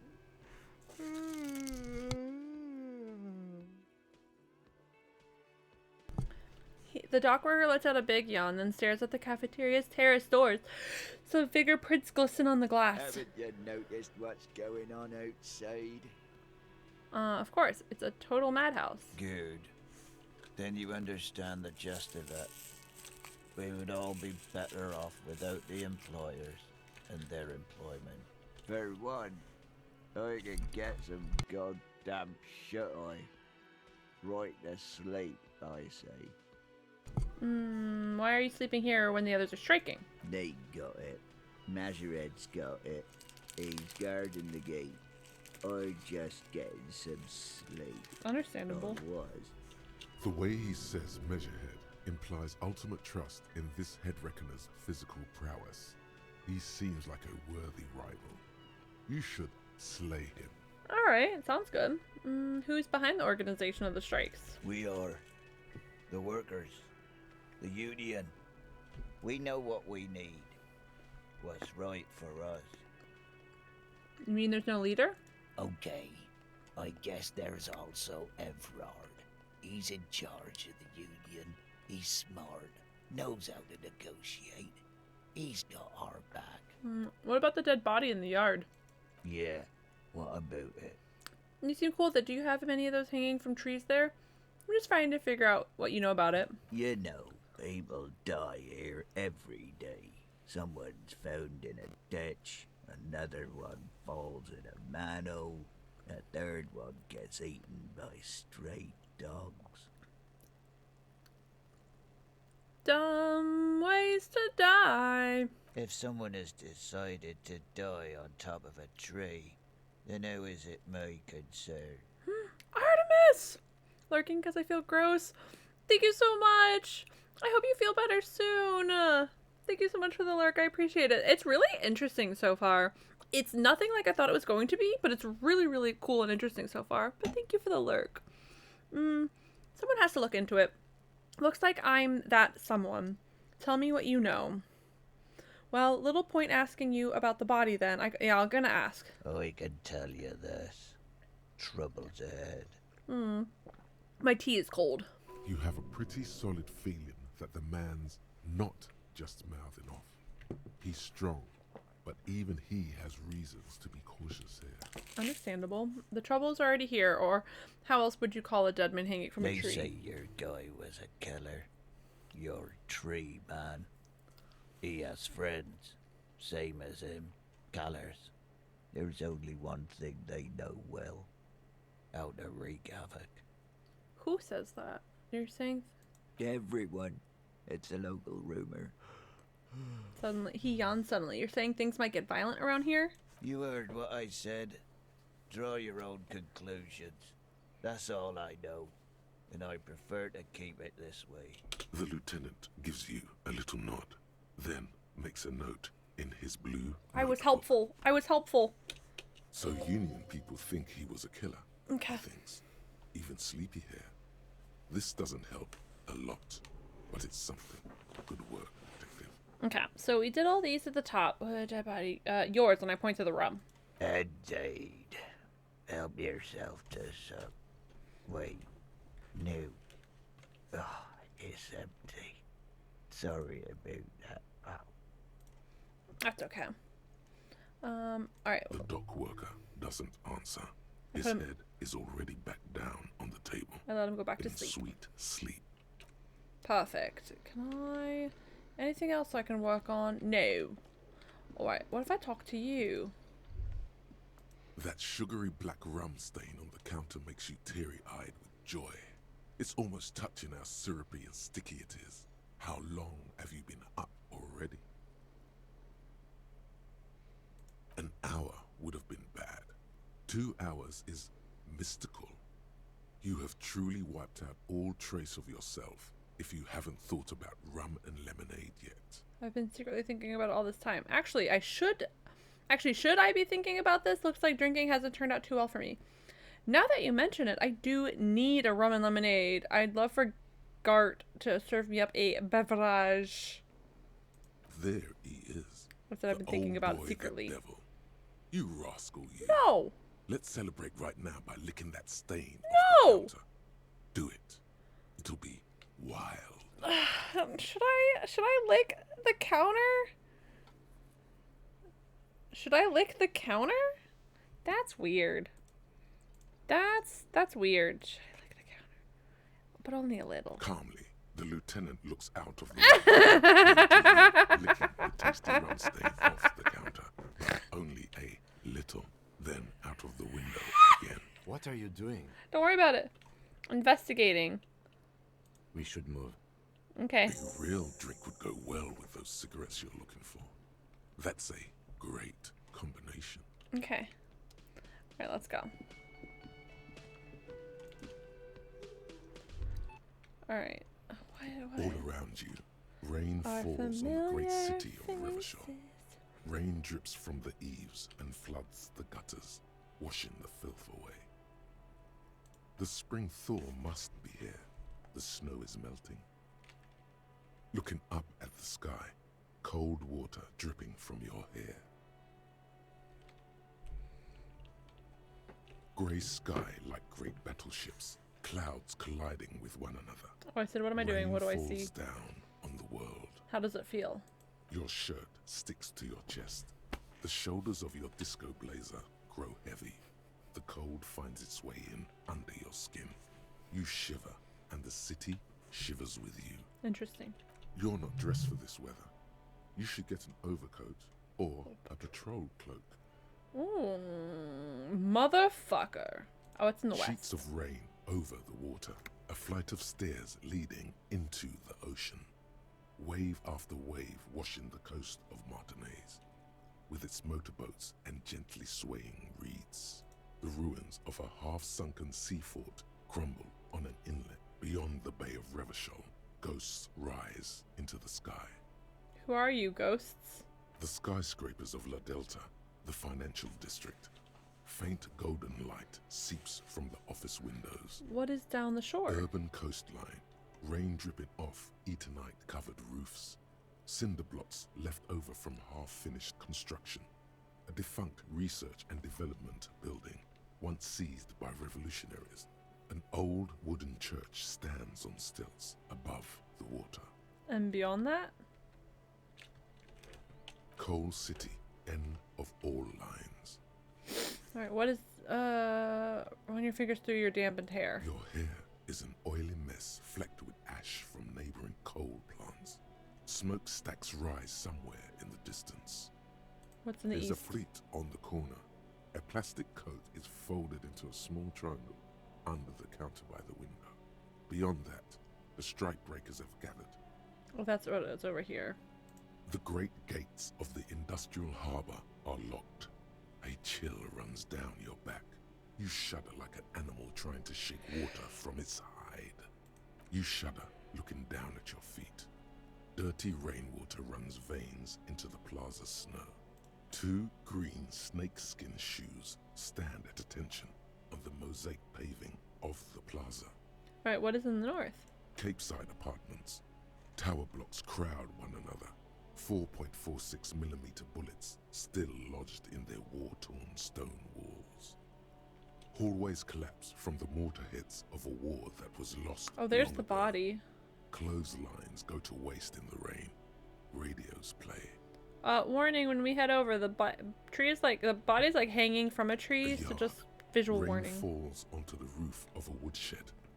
Coal leaks into a puddle beneath a dead man's feet. He swings from a tree, bloated. Droplets of rain slip from his cold cheeks. A traffic jam. Rain thrumming on the roofs of motor vehicles. Inside, drivers watch water streaming down their windshields. The statue of a king shudders. He too is cold. The road ascends. A raised motorway loops above the ghetto. Beneath its concrete columns, a sea of rooftops, woodwork, and tar stretches northward. 4-story buildings as far as the rain can fall. The snows melt in Jamrock. That's where apparently we live. Revachol is the capital of the world. Jamrock is the capital of Revachol. Droplets form on your eyelashes. It's home. Where the hood at? In the rain-swept distance, Shudder and look above further. the rooftops of Jamrock, a repurposed silk mill stands perched above the motorway exit. Precinct 41 hunches in the rain. It's the only home you have now, but you can't go back. Not like this. Your vision blurs. You wipe your face with your hand. The rain stings your eyes, making you look up and blink. These faces changing every time is really interesting. Coalition aerostatics hang like apparitions under said, "What's the up?" cloud cover. Way up there, where rain forms, rotors flutter silently. Your sight clears. What's below? Collapsed storm drains, old sewage systems flooded with rainwater. Hidden weapon caches from the revolution. Doors leading down to Le Royaume. The catacombs to which, for 3 centuries, they delivered the blue-blooded dead. Ooh, motherfucker. This rain will not let up anytime soon. You should get a raincoat. There's a freight to the east. They sell them there. Okay.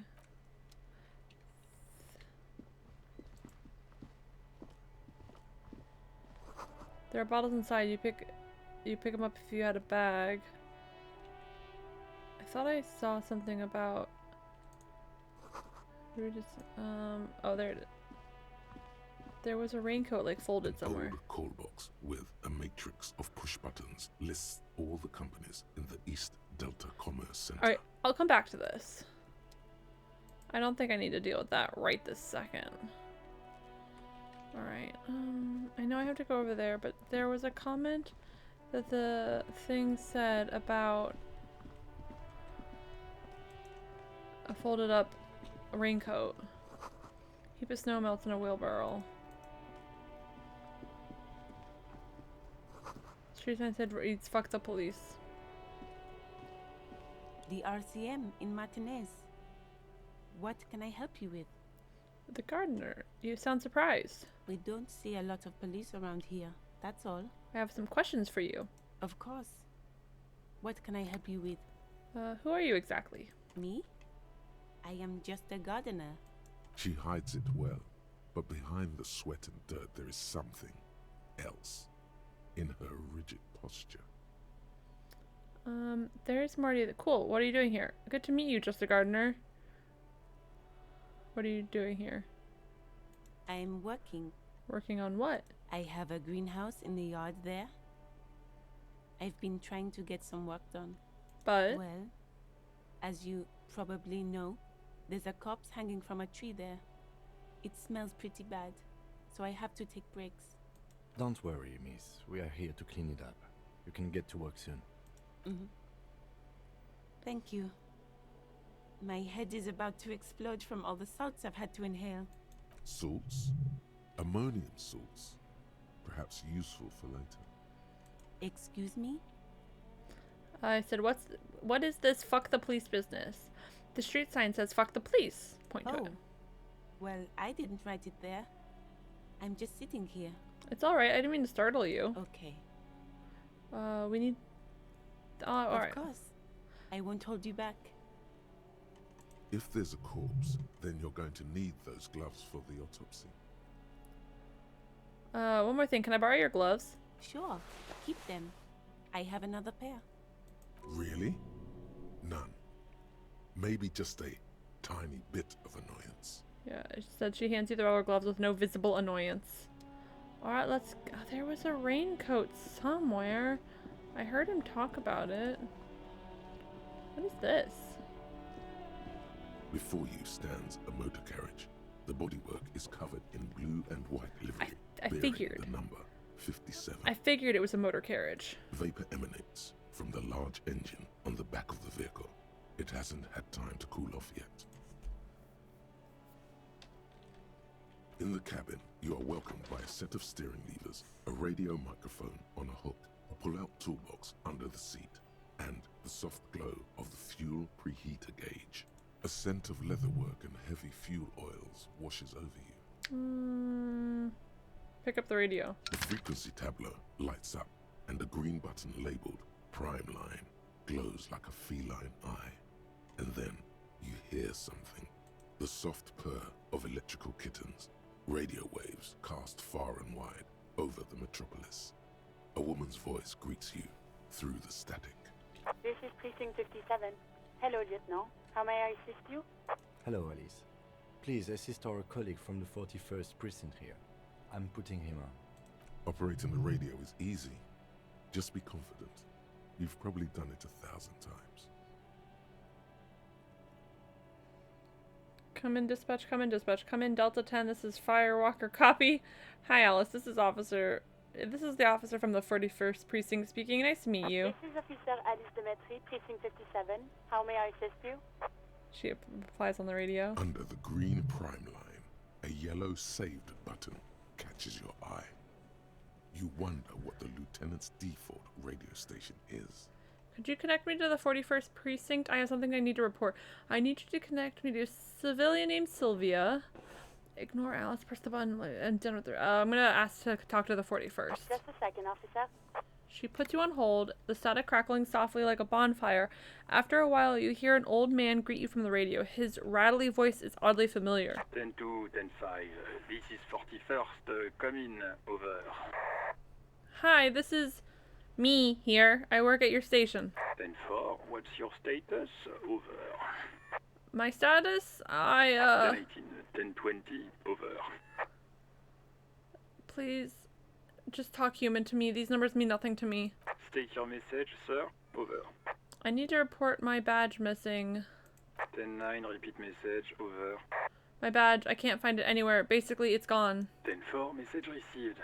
This is a very serious situation. I need to 10-22 the captain. Over. 10-22, the captain. That sounds bad. This sounds bad. Yeah. Bad and scary. Jesus! Being called to the headmaster's office in school. Nimbus! Hello. Hi. You scared me. bad and bad scary. Hello, hi, how are you, love? What does he want? Eee. Says he lost his badge and needs to report it. You what? He lost his badge? Who lost his badge? Dick fucking Mullen. Who do you think? It's Officer Dick Mullen from the bestseller Dick Mullen and the Lost Identity. Do you? I've never played this game, so I'm very excited. I went into this knowing nothing, so that's what everyone tells me, that they love it though. So Dick Mullen is not your name. It's the name of a fictional detective who would not lose his badge. Defend yourself immediately. They're laughing at you. So I'm welcome to my first time playing and trying to figure out what to do. I did pick muscle as my character traits. Tell them to stop. This officer lost his badge. Haha, like I'm the first cop to ever misplace his badge. Haha. Can we just move on? I want to get this. He says this has probably happened to other policemen before him and laughs sarcastically. Oh, god damn it. Is he fucking kidding? The whole station's gonna be dicked for this. Satellite Officer Vikmar is wondering if you might be joking and adds that this tarnishes the reputation of the entire station. Over. Good luck writing your essay. You got this. I believe in you. Mullen dicked us. Come on, operator. Tell them to stop. This is serious. 10-4, I hear you, officer. I'm just going to make a note here that you are in pursuit of your misplaced badge. Over. Fuck me. Mac, come here. You've got to hear this. Dick Mullen lost his badge. Chester McLean. What the fuck? What's going on? Oh, Mac Thorson. Super Cop here lost his badge. He lost his what now? Guys. Badge. He lost his goddamn fucking badge. Leave me alone. Could you stop stop saying enough with this? I have other things to discuss. He asks you to please stop saying he lost his badge. Why? Did he find it? The room at the other end of the line erupts with volcanic laughter. Sergeant Thorson was wondering if you found your badge yet. You don't have a comeback. Sorry. It's hard to think like this. Yeah, challenging. Yeah, He's not replying. Looks like he's still looking for it. You can hear laughter. 10-9, come again. I didn't get that. Over. The animated conversation in the back is making it difficult for him to hear you. No lights even for Captain Sober. Ask him. Ask him if he's lost his gun too. Sergeant Thorson wants to know if you lost your gun too. Check your pockets. Check your... Holy fuck. You don't know where it is, do you? Oh my god. Oh god, it's not here. I don't have my... I'm just gonna... Okay, it's gone. Your gun is most definitely gone. 10-9, come in, officer. Did you get my question? We were wondering about your gun. Over. I don't think I'm gonna roll well, so I'm not gonna say anything. 10-1, you're breaking up. 10-9, repeat please. Over. Nothing. 10-9, come in, officer. Nah! I remain silent with terror! Come in, officer. 10-9, repeat message please. Did you misplace your firearm? Over. Hang up on them! Oh, I can either be like, yes, I lost my gun and get in trouble. What if I roll double sixes? Roll double six. Double six, double six, fuck! To get the words out, everything gets scrambled in your brain. Oh, of course I didn't lose my fun gun. Fuck it, I He didn't. says he didn't lose his gun. Or his fun, whatever that means. Ask him to describe it. His gun, not his fun. Just the gun will do. Leave me alone. Satellite Officer McLean requests a description of your weapon. Over. The fuck do you need a gun for? Look at the pythons on your arms. Kush. You are a gun. The biggest one in the world. Whisper to the lieutenant. Kim, what are you packing?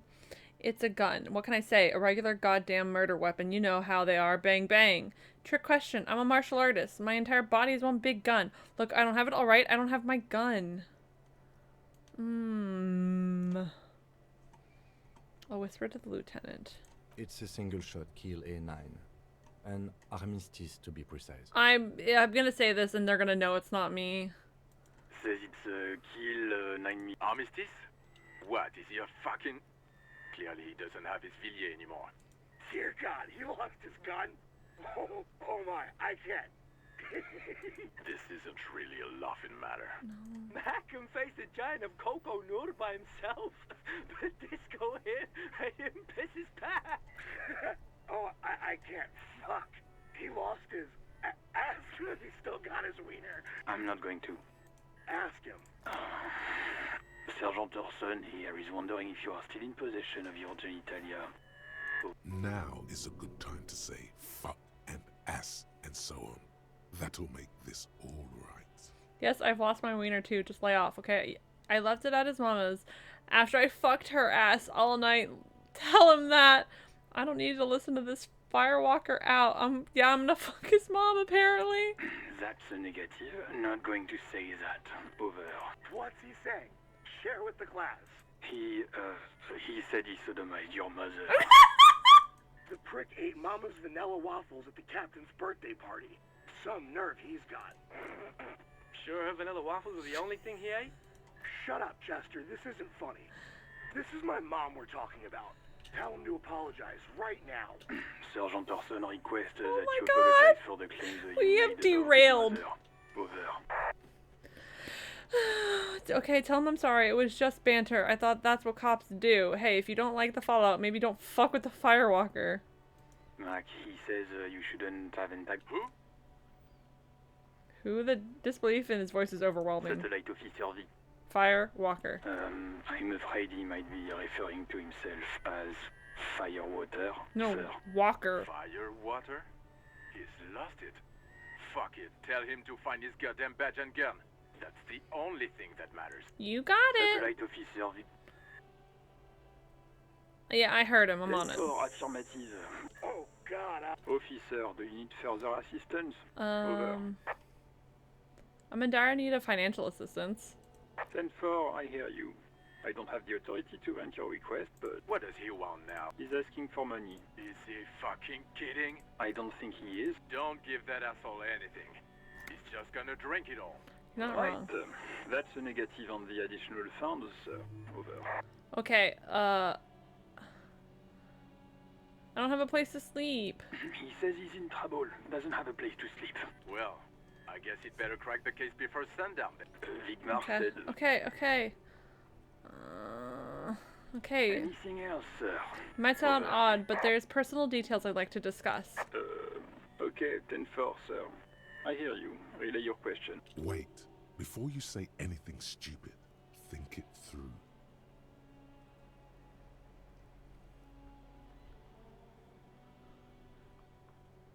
Oh, what is there to I need information, not fear. Be smart about this. Ask if he's there alone. 10-4, sir. I'm not hearing your question. Hold on. Hi, Hatter. Thank you so much for the alert. I appreciate it. Hold on. Are you alone in the room? I need some confidential information about myself. I wanted to know if you got my badge's description right in your report. Could you read it to me? Name, rank, date of birth. I'm looking for my address. I don't know where I live. Please refer to me with my full name in the future. Any news about my family? Have I ever told you about my life before the RCM? I'm going to say any news about my family. But if my family's dead, and they know my family's dead, and I don't have any family, that's going to look suspicious.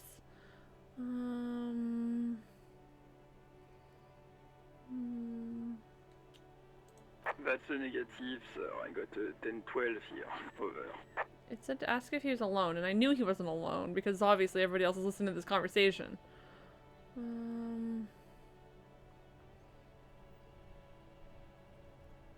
Have I ever told you about my life before the RCM? 10-4, well, that's, Does he actually want something, or is he hell-bent on disrupting our work? He asked if he ever told me about his days before joining the RCN. For God's sake, cut this shit out! Tell him to stop wasting time and be a goddamn policeman for a change. Sir, Satellite Officer Vic. I heard him. So, was there anything else? Looking for my address. I don't know where I live. 10-4. Your address? Hold up, Jules. He doesn't fucking know where he lives? Did I hear that right? Seems like it, sir. No, fuck him. Don't tell him anything. You understand? He's been hellbound for the gutter. Let him have it. Sorry, sir. Anything more I can do for you? Over. He's not gonna let me. He's not gonna answer anything because I've pissed off the rest of the group. Sir. Over. Roger that. 10-10. Over. A metallic drawer slides out from under the seat and clicks into place. Looking at the a toolbox. tools inside are neatly organized. Take what you need, officer. It's going to be a long case. I'm not protective of my tools, like some men are. He's clearly a little protective of his tools. But what can you do? Work is work. Take the red tip pry bar, take the rubber-handed chain cutters, take the hand-cranked flashlight. Take the chain cutters. The handles are long and sleek. Snap, snap. Snap, snap, go the cutters in your hand. You can do good work with these. Cut chains, locks, and ropes, especially belts. Alright.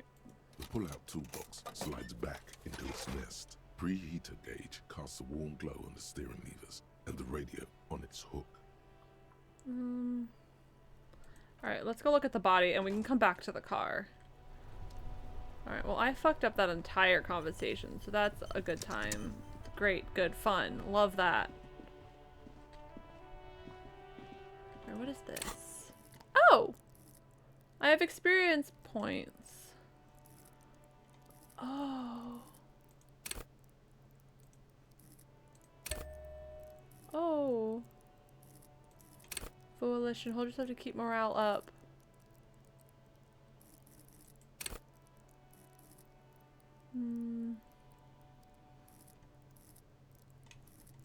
Did I only have one? Oh, can I pull up something else too?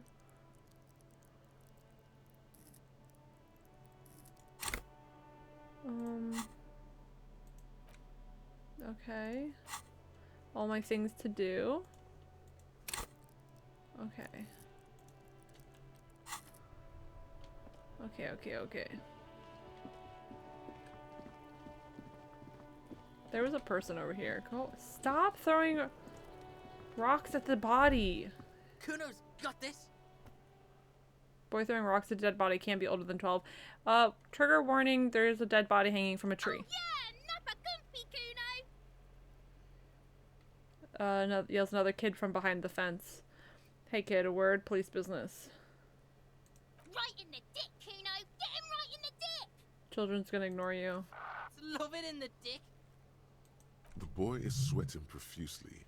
His eyes are like two black holes and his jaw is twitching as if trying to break free from the empire of his body. Stop throwing rocks. Stop using slurs at my crime scene. That's not how we do it. Stop throwing rocks. Fuck that. Kuno, yeah, right in the mouthhole. Shits himself. The rake, Kuno. You should throw the rake at him, Kuno. The fuck does Kuno know what a rake is? Kuno is not a gardener. Goddamn right he's not a gardener. He's an athlete. Every rock connects, making the battered corpse look just a little bit worse for wear. We shouldn't do anything. I don't tempt such forces. What forces? You will see. Are you kids siblings? What are you talking about? Okay, that was another rock. He's calling us Kuno. He says we're fucking each other. No, I asked if you were siblings. What? You wanna fuck Kuno now? No, I said you had a good hand. What's the matter? Kuno's got you cornered. Nothing to say. He's swaying from side to side like a rooster. Who's the man now, huh? Kuno's the man. You wouldn't believe the pussy Kuno tears up. You're 12. What was that, Kuno? Nothing, see, nothing. Just slicing some bacon. Alright. I have questions. Entertain the Kuno. Show me what you got. What you got there? What you got, huh? Show me what you got. The kid moves his hands like a basketball player dribbling fast. Who's Kuno? Kuno's Kuno, pig. The boy points to his chest. Kuno. Primal. Violent. Sounds like something you'd call a rabid dog, so refer to yourself in the third person. Kuno, is that some kind of gang name? Got it. Yeah, Kuno's in a fucking gang. In a bang gang. Kuno bangs for Maggie, bangs for Mazda, bangs for Revachol. Watch out, Kuno. He's trying to fiddle you. He's gonna put his hands on you. No, I'm not. The thing behind the fence starts squealing, shrill and violent like a fire alarm. Help! Pig's got Kuno! Help! Rape! The sound gets louder as the child shouts at the window overlooking the yard. Help! He's got the Kuno, help! Everyone can hear. You need to get the hell out of here before. Just answer the questions. Help! He's digging his dick out! Escalate, Kuno! His dick is out! You're afraid! Pigs in here, Kuno! Somebody, please! Look at his shit-eating grin. He knows there's nothing you can do to him. He's bullying you, and you are helpless. Kill him? Kill him. Kill him now. He won't see death coming. Oh, I fucking hate... Hello! I want to punch him so bad. I want to punch this bitch so fucking bad. Just look. I know you wanted to hit me. You got that I'm gonna fuck that Kuno up look that Kuno's dad gets. The murder look. The rage look. No. Yes, but I didn't act on it. It was just a fantasy. Welcome back, Owen. Yes, how do I get back to it? I want to go back to that thought. How do you know that? You can't see inside my head. Can you read my mind, Kuno? I can. Kuno can smell that violent shit. I know what you were thinking. I'm gonna fuck that Kuno up. I'm gonna shut his shit down. You know what?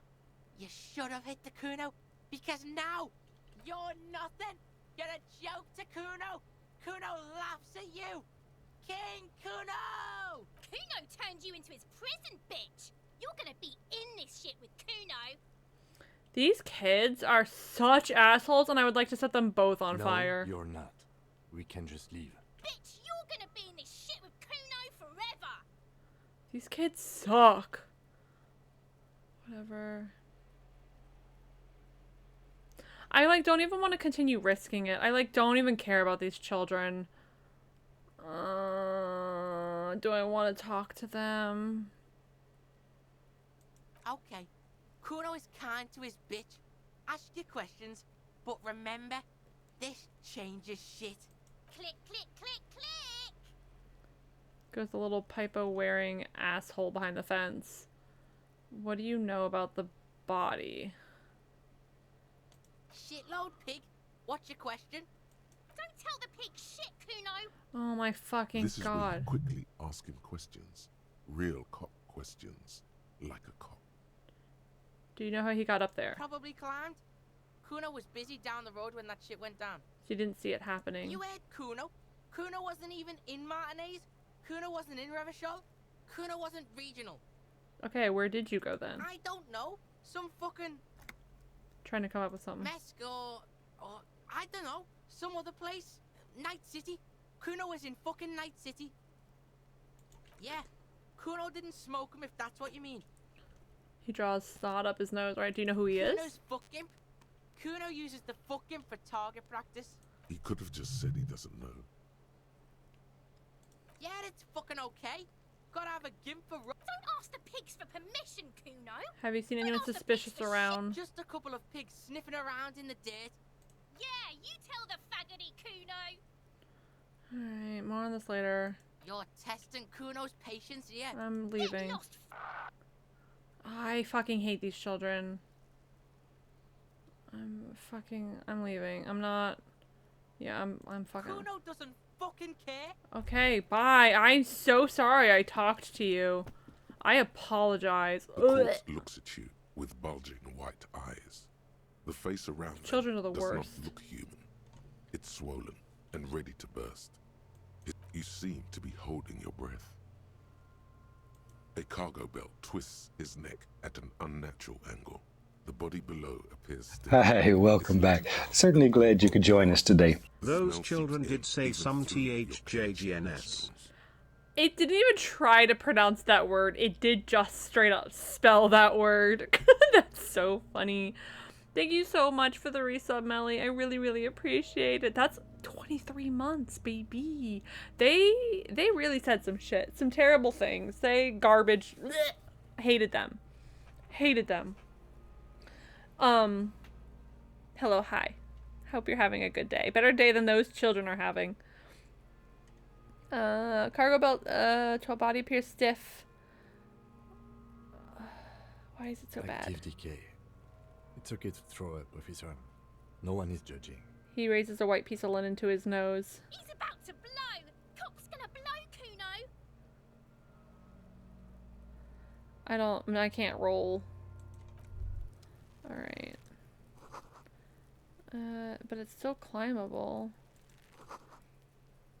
It won't hold the weight. It smells like spoiled meat. There, he still is. Turn away. Okay. Can I ask the kid to throw a rock at the thing to get the body down? I just got home making some mac and cheese. Nice. Kuno care? Kuno doesn't. Okay, can I... Is there anything I can pick up? What's this?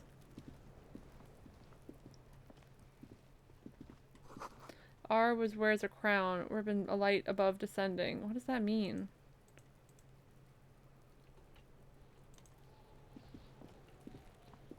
This trash container is locked. The sliding lid has a padlock that says, whirling in rags. Why am I looking at you, trash container? You're just a trash Just container. a trash container. There is no such thing. Your fingers start to itch just looking at that padlock. How do we get the lock open? We could try using a pry bar. There's one in my... Okay. Did someone say, pry bar? Pry bar, pry bar. Your palms yearn its cold touch, to grasp it once more, as you've done so many times. Or we could ask for a key from the manager of the Whirling in Rags. Ask the manager? Bullshit. Go straight for the pry bar and... Yeah, alright, we're gonna go get the pry bar and the other tool from his car. I should have taken all three. I knew I should have, but it's fine. Inside, you see a set of steering levers, a Yep. radio microphone, Open the toolbox. Take the pry bar. cold and useful for opening all Take the its flashlight robust, too. Whether lets you see things in the dark, you would up the pull-out toolbox. Okay, and then we can leave.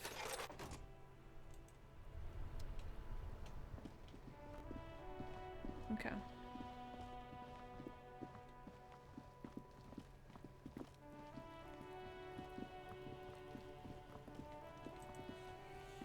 This trash container is locked. The sliding lid has a Oh, padlock that says, whirling in rags. I don't have enough strength. Damn. Okay, so leave. I can't do that.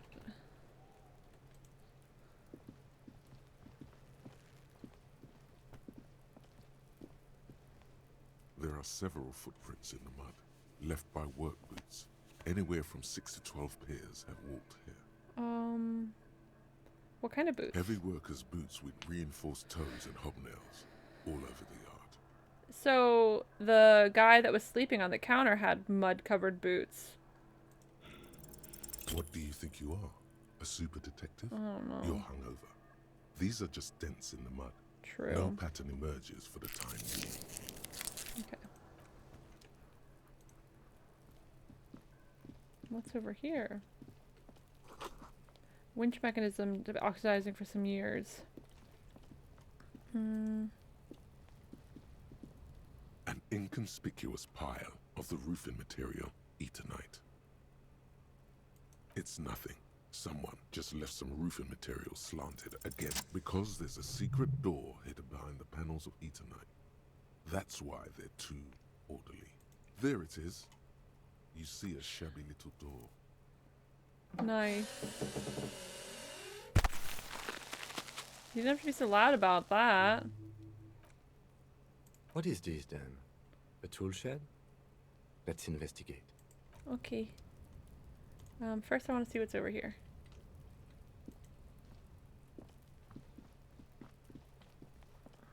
Where are you going?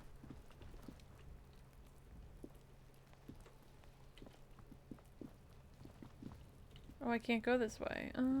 Okay. I couldn't tweet earlier, and apparently it's because Twitter turned off being able to tweet for a while. That's funny. That's funny, haha. Take all. What is this? Magnesium. Yes, I want that. Someone trying to go herbs in the greenhouse. That's the lady. She's doing that. That is really fucking funny. Okay, I can't go that way, so I'm just gonna go in this building. That's really funny. Not Twitter, turn it off. It's one function. I was just about to say, I'm like, Twitter turning off the one thing that you do on Twitter. Empty tube of magnesium supplement. Oh. Oh, I want to go back down real quick and look around. I didn't realize I was leaving.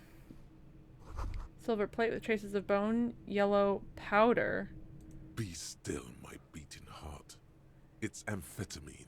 Sweet amphetamine. The lieutenant isn't studying the powder in the mirror. Was happening. No one could He's tweet during it. studying That's so funny. Perhaps not. This is below our pay grade, detective. However, he points to the ladder in see the that corner. ladder there? That's it's so probably funny. another way into the industrial harbor, no? Probably. Pig. Cured pig's head. Looks mummified. Poster says, get out of the way or get fucked. Anything else? Ooh.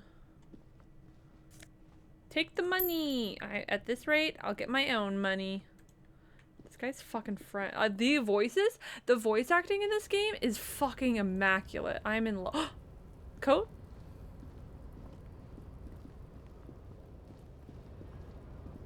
Wait, before I keep walking. Woo. Restoration pillars keep these ruins together. Door is gonna collapse soon.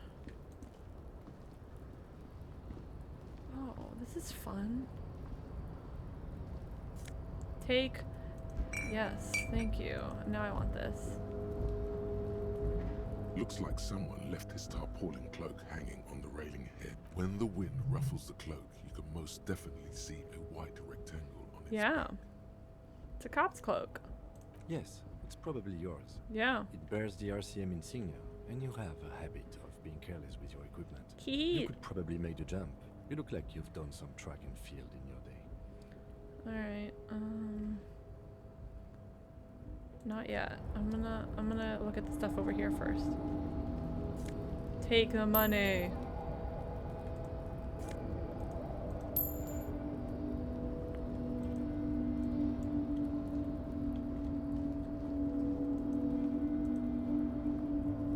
The tarpaulin cloak with possible RCM markings is still caught on the rail. The wind is aggressive up here. The lieutenant looks at the enormous crane towering in the distance over the container yard. That machine is a Kvalsund 1020 HK. That's a huge crane. Yes, that's one way of putting it. It's certainly an impressive achievement of engineering. But I digress. We were focusing on your cloak here. Well, I can't run and get it. I'm gonna hurt myself. The cloak? I do think it's yours, yes. As to whether you should go for it? Well, it doesn't seem too dangerous.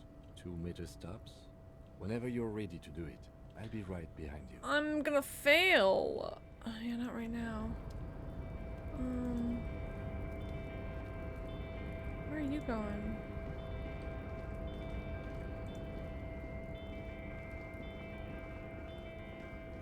Alright.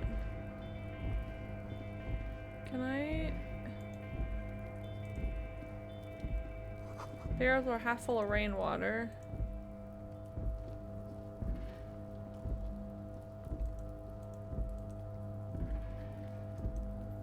The noises in this game are kind of wild.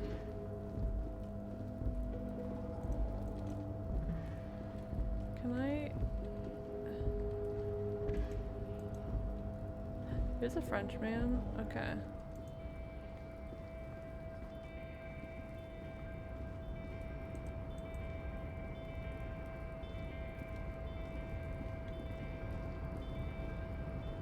Is there anything back here? Oh god, there's no way I can get down other than just making the jump.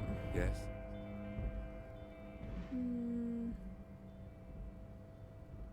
Nothing. I have to make the jump. Tarpaulin cloak with possible RCM markings is still caught on the Double railing. six, double six, double six. As you leap in the air, a chilly breeze engulfs you, sharpening your senses. I did it! As the concrete floor welcomes you, You realize it's been a while since you felt so alive, alert, capable. Must be the adrenaline. I knew you could do it. My climbing down might not have been as disco as your jump, but at least we can explore the harbor now. With your feet firmly planted on the concrete, the noise of the harbor rushes back in. Nice. Alright, let's take our coat. Take it.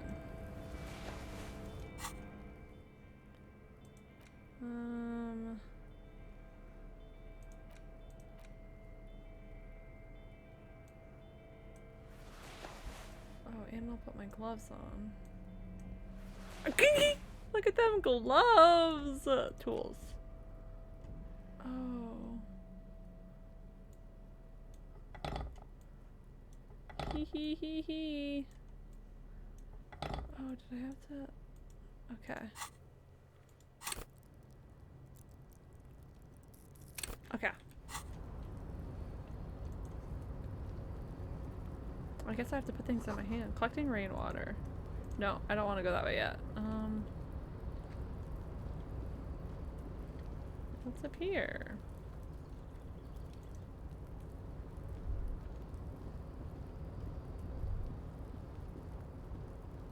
White pine trees printed on the screen covering looks like the forest under snow. Alright, great machinery. Can I? Okay. Oop. A rusting control panel with several knobs. 2 buttons marked Marche and Arrête are faded. I don't with speak use. French. It seems to control the large crane above. Does that mean the like container is attached up and to down? its hook block. Does that mean up and down? Or like a release and grasp? What do those are those words in French? Does anyone in chat know French? Help? No? Okay. I'm gonna Google it.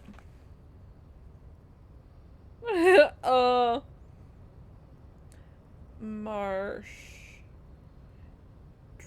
translation. Nope, not triumph. I took French in high school and you forgot.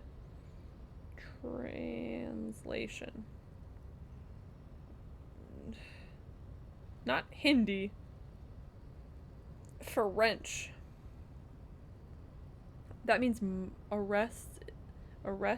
Yeah, because marsh means market. Arrête.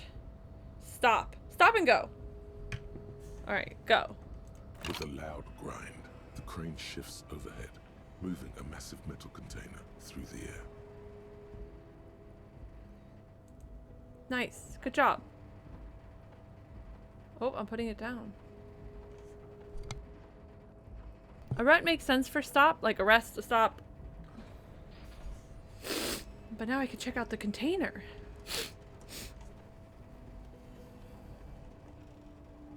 Okay.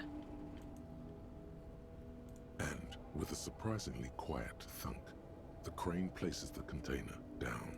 The harbor sleeps as the strike rages in the distance. The crane can rest again, now that its purpose has been fulfilled. Alright, let's get to the panel. The rusty control panel grows warm to the touch. A faint smell of burning rubber reaches your nostrils. A short circuit. I can't see how that was worth the wreckers, except for seeing the crane in action, which I admit was satisfying. Alright. What's this ship? Money!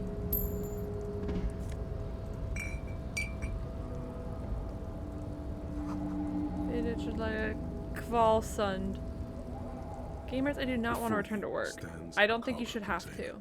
Just one of many in the yard. Listen, I think there's something special about this container. Because I don't. What? Why not? There are a million containers here. Why are you fixating on this one?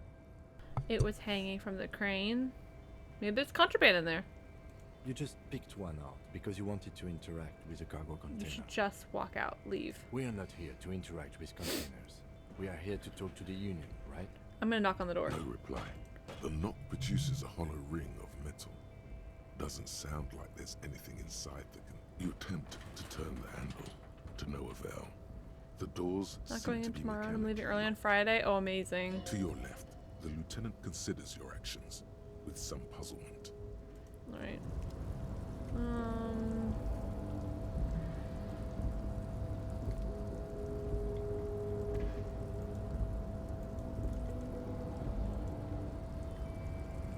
Thank you for the pat pat. Farewell. Have fun. There we go. Have a good time at work. Don't work too hard.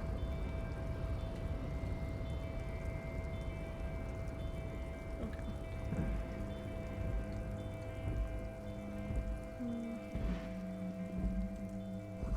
3 packs worth of cigarette butts.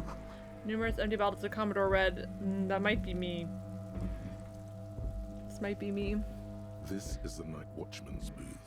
The name on the door reads, Rene Arnaud. Maybe not. Listen, it's okay to take a few minutes to yourself. Sit down and have a breather. If you must. But I'm gonna please look hurry. around. We are pretty easy to spot up here. Nothing incriminating catches your eye. The cabinets are clean and their sparse contents meticulously organized. There's a framed photograph on the table. It's a black and white photo of a young couple out in a street fair. The man is young, dark-skinned, and dressed in a Royal Carabinier uniform. The girl is smiling playfully at the Why did you take that? Something about this man piques my interest. I think this can be a side thing. Fine. But let's move. I don't want to be seen snooping around here. Okay, let's leave.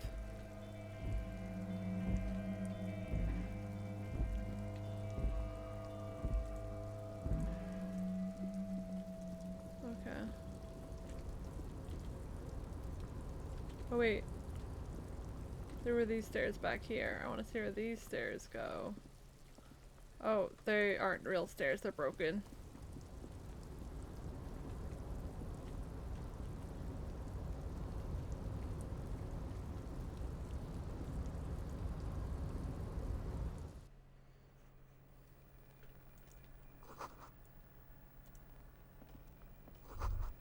A giant aspirin on the pillow, a pattern of coffee rings on the armrest.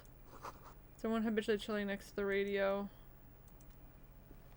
An imposing combination of a punch clock and a payphone is looking down at you from the wall. A note on the side says, tokens unavailable due to strike. Use change. The machine swallows your coin and seems to be waiting for your next move. Let your muscle memory dial a random number. Your fingers run over the dial pad. 005. That's the dialing code for Revachol. 4952. And a moment of hesitation before entering the final numbers. 993. Calling. Calling. Still calling. Then... Video Revachol, 24-hour video rental. You rent 8 and 10mm film for home use. This is Lummy. How may I help you?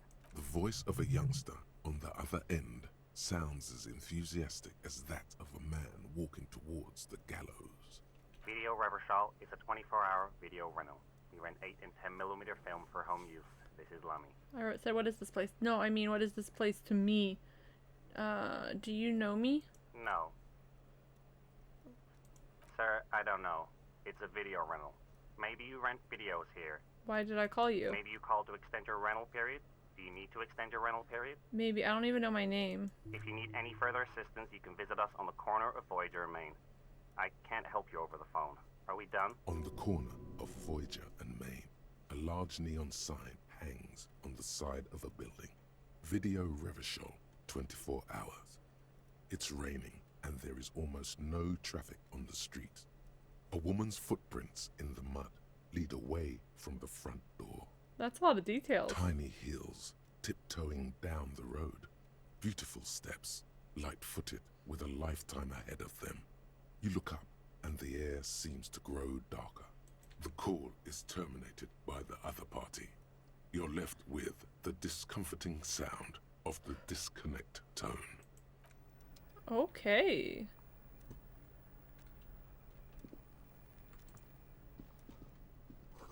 Someone left coffee on the machine.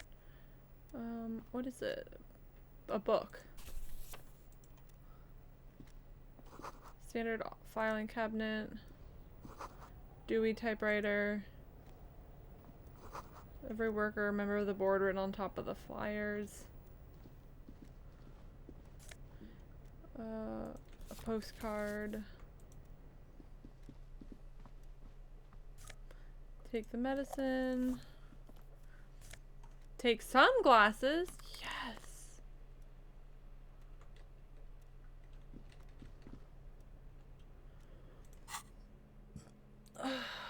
Sunglasses. Wait, glasses.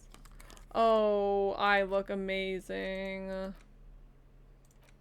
Interact. The front of this quarterly journal features a large satirical portrait of the late King Friesel. From the sides of his head, a pair of white antlers spread to the corners of the cover. White antlers. Because white antlers are one of the symbols of communism. They represent a society in accord with the natural world and at the same time above it. A shameful way to treat a former king. Even one as underwhelming as Friesel. Why Friesel?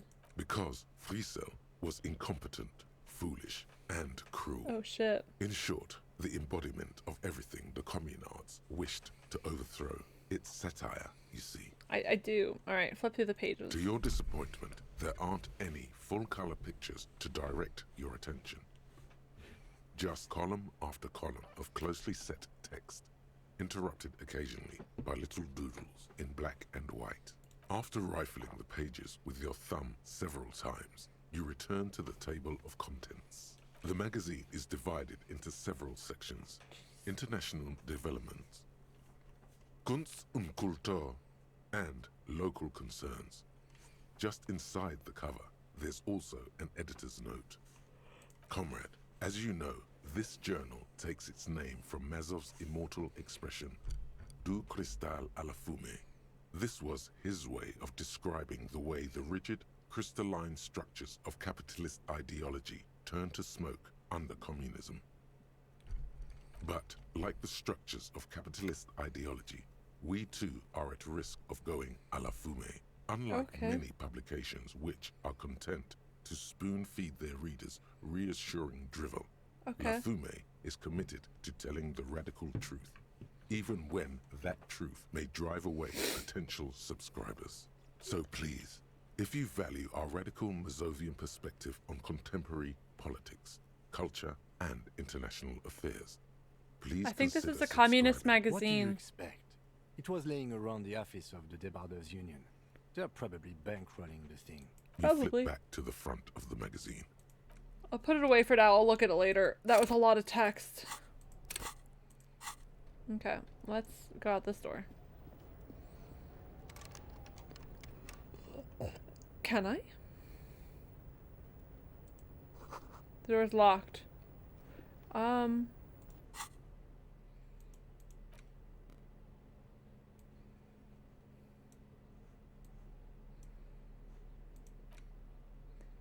Dock worker shift card. Okay, I guess I thought I could use it. That's a tool. Okay, I guess not. Alright, let's leave, I guess. Because I can't go out that other door.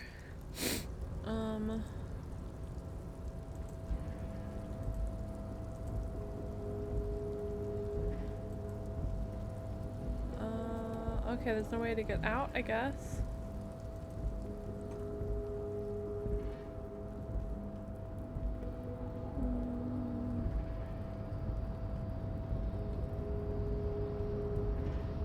Now where do I go?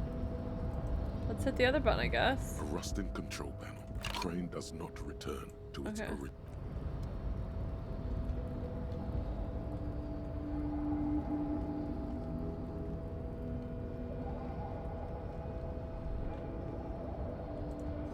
Shipyard is oddly quiet. The machines are sleeping. Money. Oh, hello? The speaker tower is silent. There's no work to organize.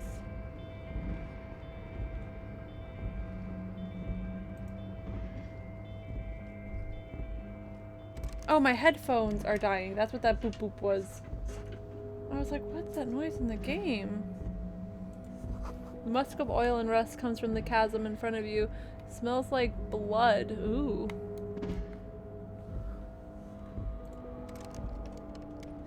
Alright, so that's locked. Can I... Tool.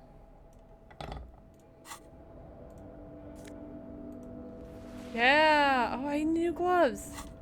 What are these gloves?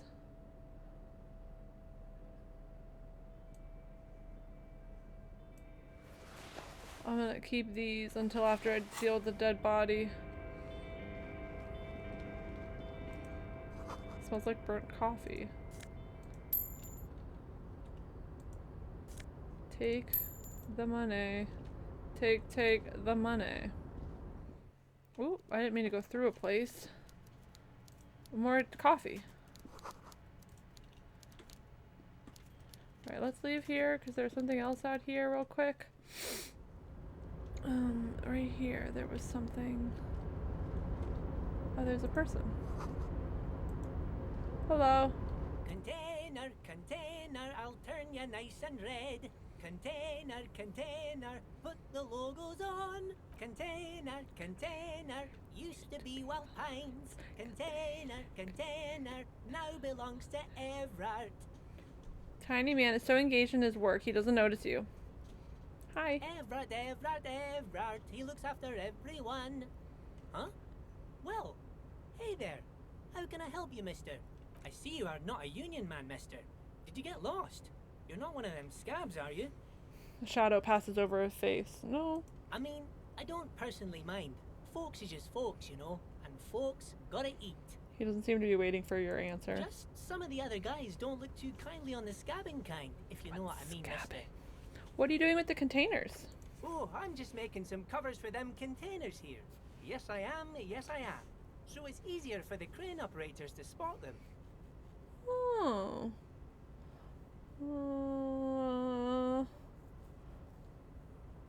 Sure, mister. About what? What is the container over there? Oh, that one. That should be empty as far as I know. Lots of containers here have nothing in them. They're just waiting to be loaded up. Told you. Oh, you want Looking Mr. for the Everard, leader. then? He's an awfully nice fellow, he is. Him and his brother are both nice fellows. They've lived their entire lives in this here neighborhood. He coughs and continues immediately. Guys like Mr. Everard and Mr. Edgar, his brother, are real good guys. Made Martinez what it is today. Mr. Everard and Mr. Edgar and I went to the same school we did when we were boys. You see that, Leo? I just want to know where I can find him. Oh, Mr. Everard is where he always is. In his office, of course.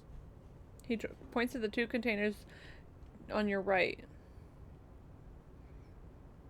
Do you work here? Yes, yes. Everybody needs a job, and this is mine. I'm Leonard, by the way. Leonard Bellet. But everyone calls me Leo.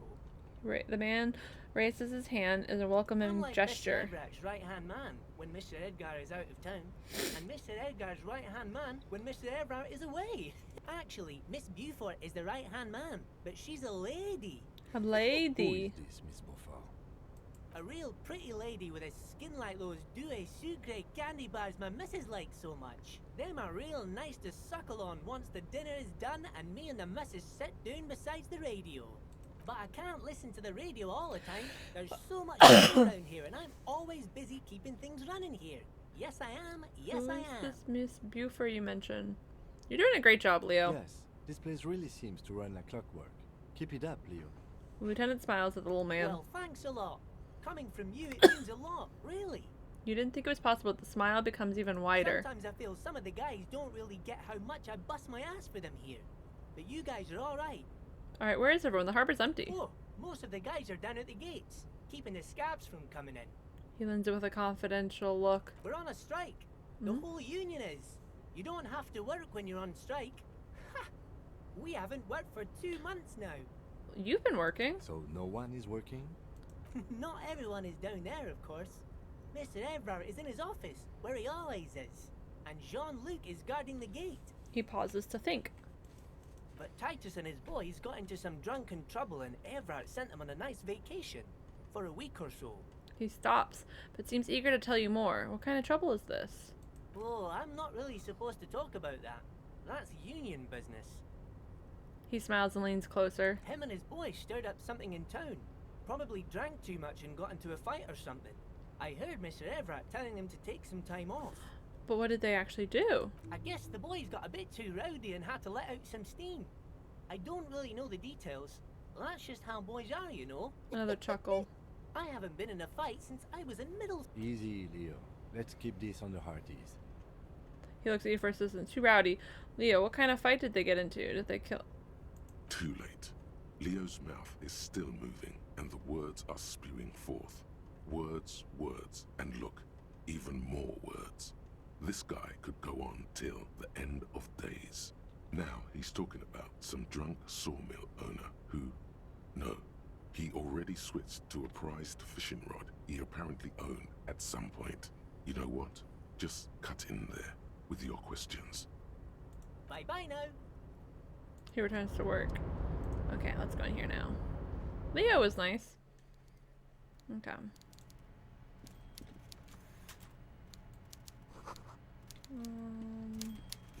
Oh, he's a big man. Oh, hello. I'm stuck. That's a fish, alright.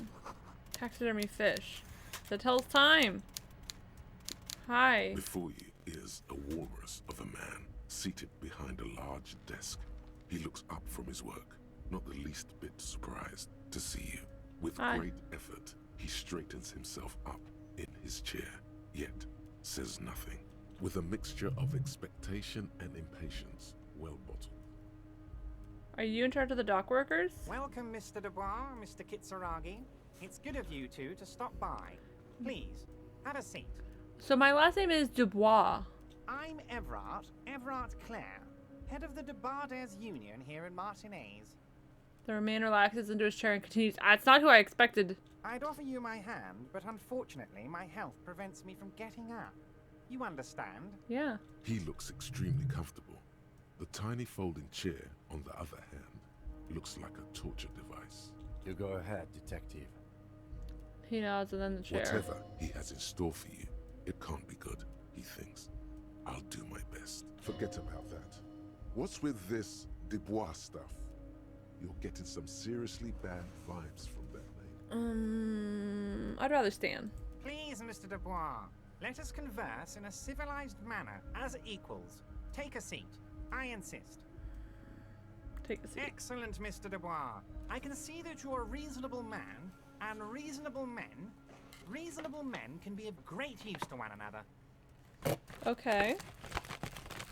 Sorry for the crinkle.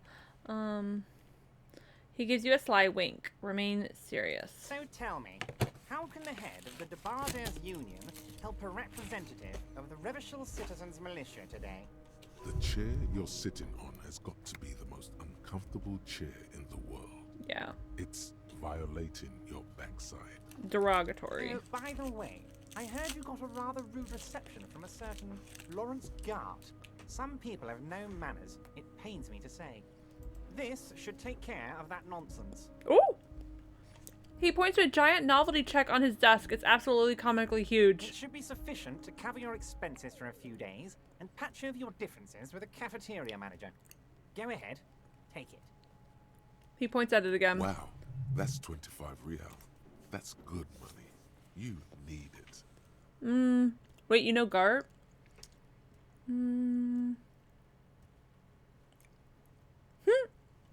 The options are you know Gart. Thank you, Everett. Take the comically large check. Take it, but don't say anything. Keep it. I'm good. Leave the check, or you can take the comically large check and shove it up your ass. Leave it. You know Gart? Yes, I know Lawrence. He's a real character. No union man in him. A real piece of work, that boy is. I'll say thanks. Don't mention it. But also, don't forget it. I'm just kidding, of course. Now, I'd like to set your mind at ease about one other matter. Your lost gun. Let me assure you, union people are on it as we speak. How do you know I've so got much my about best me? hounds looking for that lost gun. His slug-like lips move, but all you hear is an echo. Lost gun, lost gun. The world is swallowed by a black hole of fear. Only 2 words escape its gravitational pull. How do you know? Lost. I know everything, Harry. Right now, I know that you're worried. Don't be worried. Everything's going to be all right. It's I not like like this you man. left it loaded. You didn't lose a loaded gun. Local children aren't out there playing with it right now, pointing it into their own mouths. It's in a safe place. I just know it. I have a feeling everything's I have a going to feeling be he all has It it. was loaded. There were 2 bullets in it. You always keep at least 2 barrels loaded.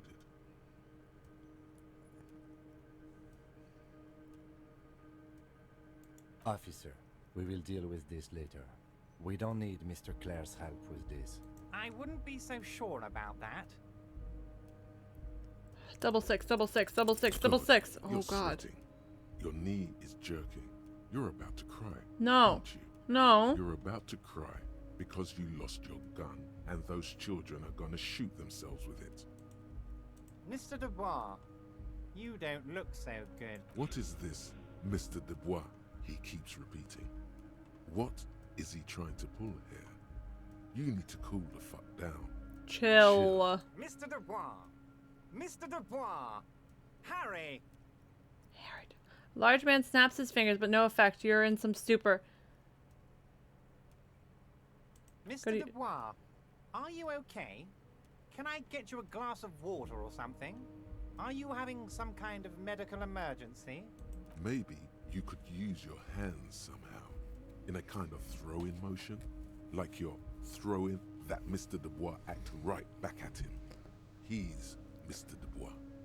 Nah, I'm as good as it gets, Mr. Dubois. Vaguely gestures your hands above your head. Yeah. Oh yeah, man. I'm fucking great. Keep sliding. Actually, this chair is uncomfortable. I could use that glass of water. Sit upright. I'm melting.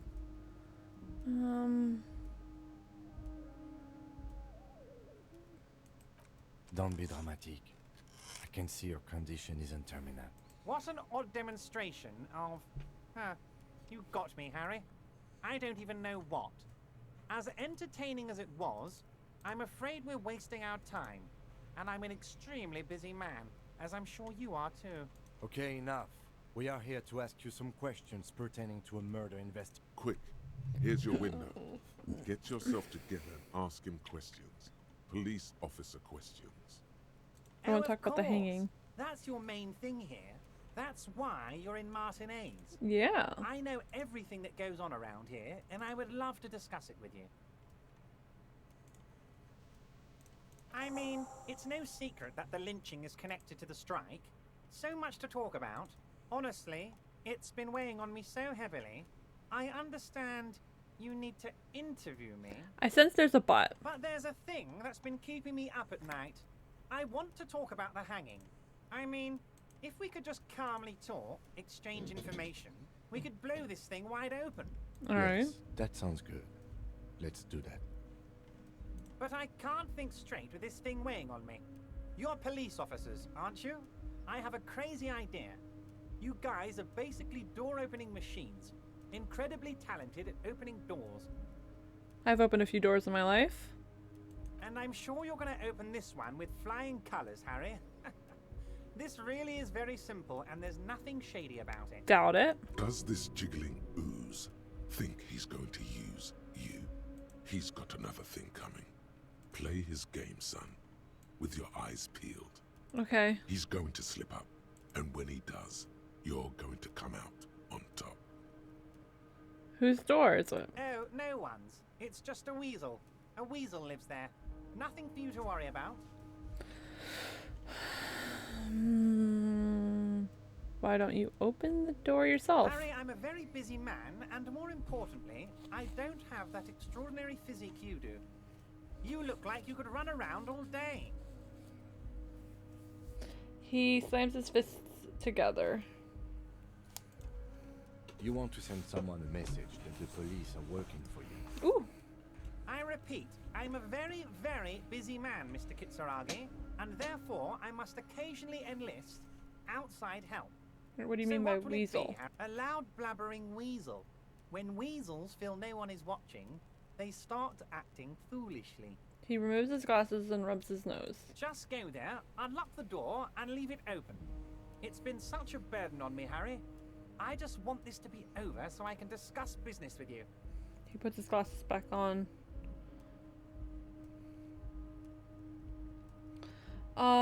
Damn it, fine, I'll look into it. We need to talk about the murder. Accept the task. Fantastic, my friend. Just let me know when it's done and we can take our friendship to the next level. He You flicks can his get the key from Manana. He's down by the gates. Manana's like a free agent in the Union. Special operations. Hardened socialist. A real free thinker too. He'll tell you precisely where the door is. One last thing, Harry. Just open the door. You don't need to go in or anything. I just want that weasel to come home and see the unlocked door. Why do you keep calling me Mr. Dubois? Of course. Let us dispatch with the formalities. You call me Everett, I call you Harry. Is that really my name? My God, so it's true. I didn't want to believe it, but you are a fantastic science fiction amnesiac cop, aren't you? What are the odds of that? I think the odds of that are very low. I'm just testing you. So good to hear that, Harry. Apparently my sources were wrong. However, if you did have a spot of memory trouble, I could help you out. With my big fat folder. It's just a brown folder. You can't make out what's written on it. Are you trying to tell me you've gotten hold of some of our documents? The lieutenant inspects Everett's over his spectacles. Mr. Kitsuragi, would you mind? His eyes Me and never Harry leave are yours. talking about his lost identity right now. Do you know anything about... Where did you get that folder? Ah, this? My friends in your organization gave it to me, Harry. I find that very suspicious. May I have a look? I'm afraid this is meant for Union eyes only, Mr. Kitsuragi. I'm sure you understand. Please continue, Harry. Let's get this straight. What's my full name? It's Harry. Harry Dubois. I thought you were Harry Dubois. No, I'm really not. You are Harry. I don't really like it. Don't be silly, Harry.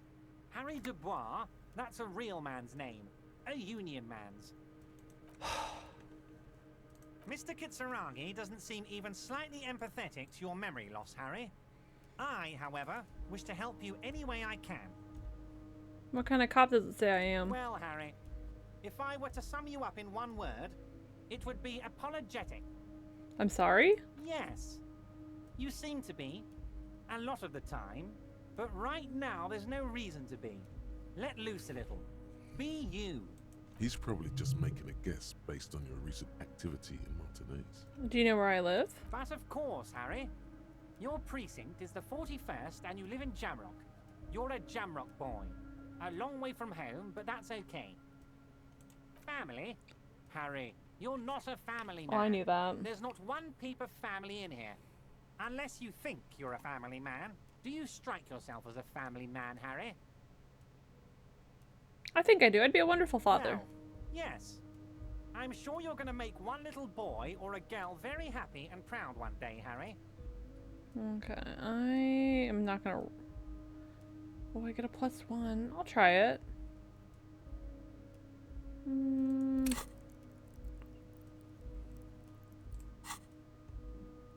Double six, double six, double six. Everett's large hands are covering the folder, but the look on his face says, I know everything about you, Harry. I've got nothing to hide. Oh, Harry. Oh, wow. This is really something. I'm sure it's not that bad. At worst, he has an old RCM folder, and I very much doubt even that. So how about it, Harry? You need assistance, I presume? Let's talk about other matters for the moment. Of course, Harry, of course. Let's not linger on personal details and amnesia. Harry.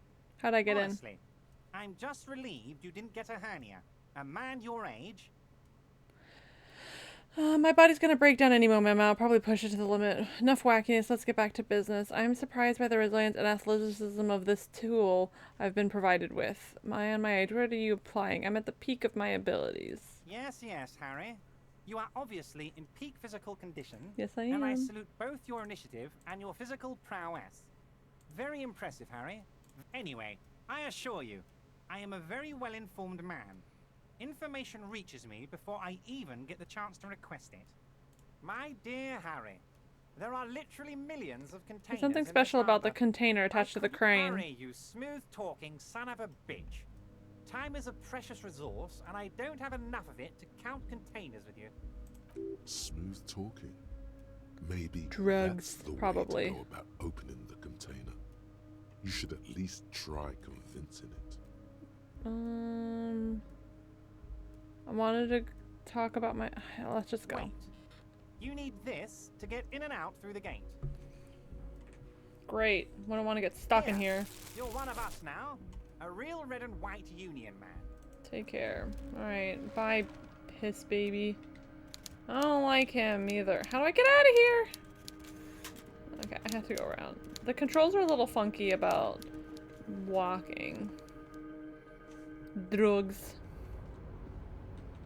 Anything over here? No. Okay.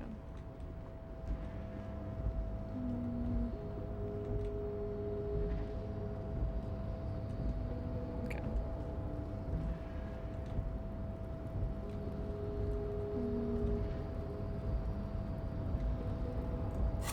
Oop, wrong button. Oh wait. Can I open this yet? You're back before the cargo container. Its drawer has not. No, I got nothing. Okay.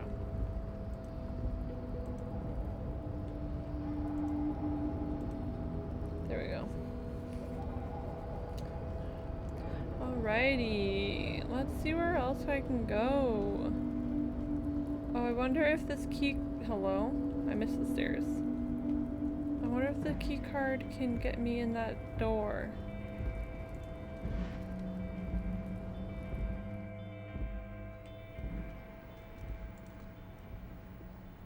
Yeah, it can.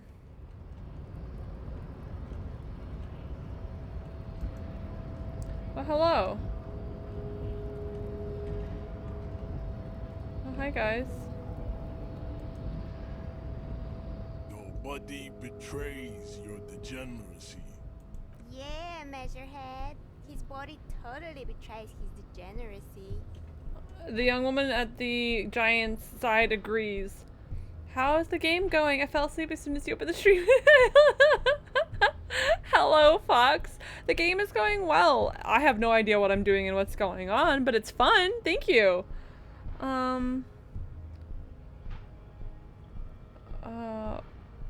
What do you mean my body betrays me? His face contorts in disgust as if he were smelling a dead rat. Reek of it. An invisible sword of Al-Ghul emerges from your throat. You cannot see it, but others can. It is making the woman in my company sick. What is Al-Ghul? Yes, Al-Ghul. Al-Ghul is an ancient Ilmaran poison. A parasitic fungus that has colonized your race. It is a trick the desert pygmies played on you for humiliating them and stripping them of their land. The voice acting in this game is amazing. Also, hope your nap went well, Fox. You mean alcohol? Correct. Al-Ghul, alcohol. Servant. Small skull servant. It's not good. Is my breath that bad? It's like a rat crawled into your stomach, got drunk, and drowned. I don't have a problem with Al-Ghul. I just drink a little in the week. Yeah. No, you don't. You need to get another drink. Occidental Haplogroup B4 is done giving orders around here. Okay. The influence of the Am Sandwich race is waning. All right. You had a fun nightmare where your brain gassed me the whole time. Oh no! I'm so sorry. The race stuff is unimportant here. I just need you to help me do my job, please. For help. Attempting to pass via for cooperation. How far the Occidental Haplogroup has fallen. You were once a noble and powerful race. I'm You so gave the tired. world eugenics, electricity, and powerful weapons of war like missiles and aerostatic aircraft. You made great gains in metallurgy, race theory, and statecraft. You dominated lesser cultures, like the deformed Hemians and the inexplicably potato-obsessed Koikos. But now your ascent to the genetic summit has halted. You are obsessed with sadness and with frivolous pop culture. Oh, it was added later? That's wild. You will be superseded. Isn't that right, babe? Sure. It is, baby, yeah. You know it. Okay, you're right.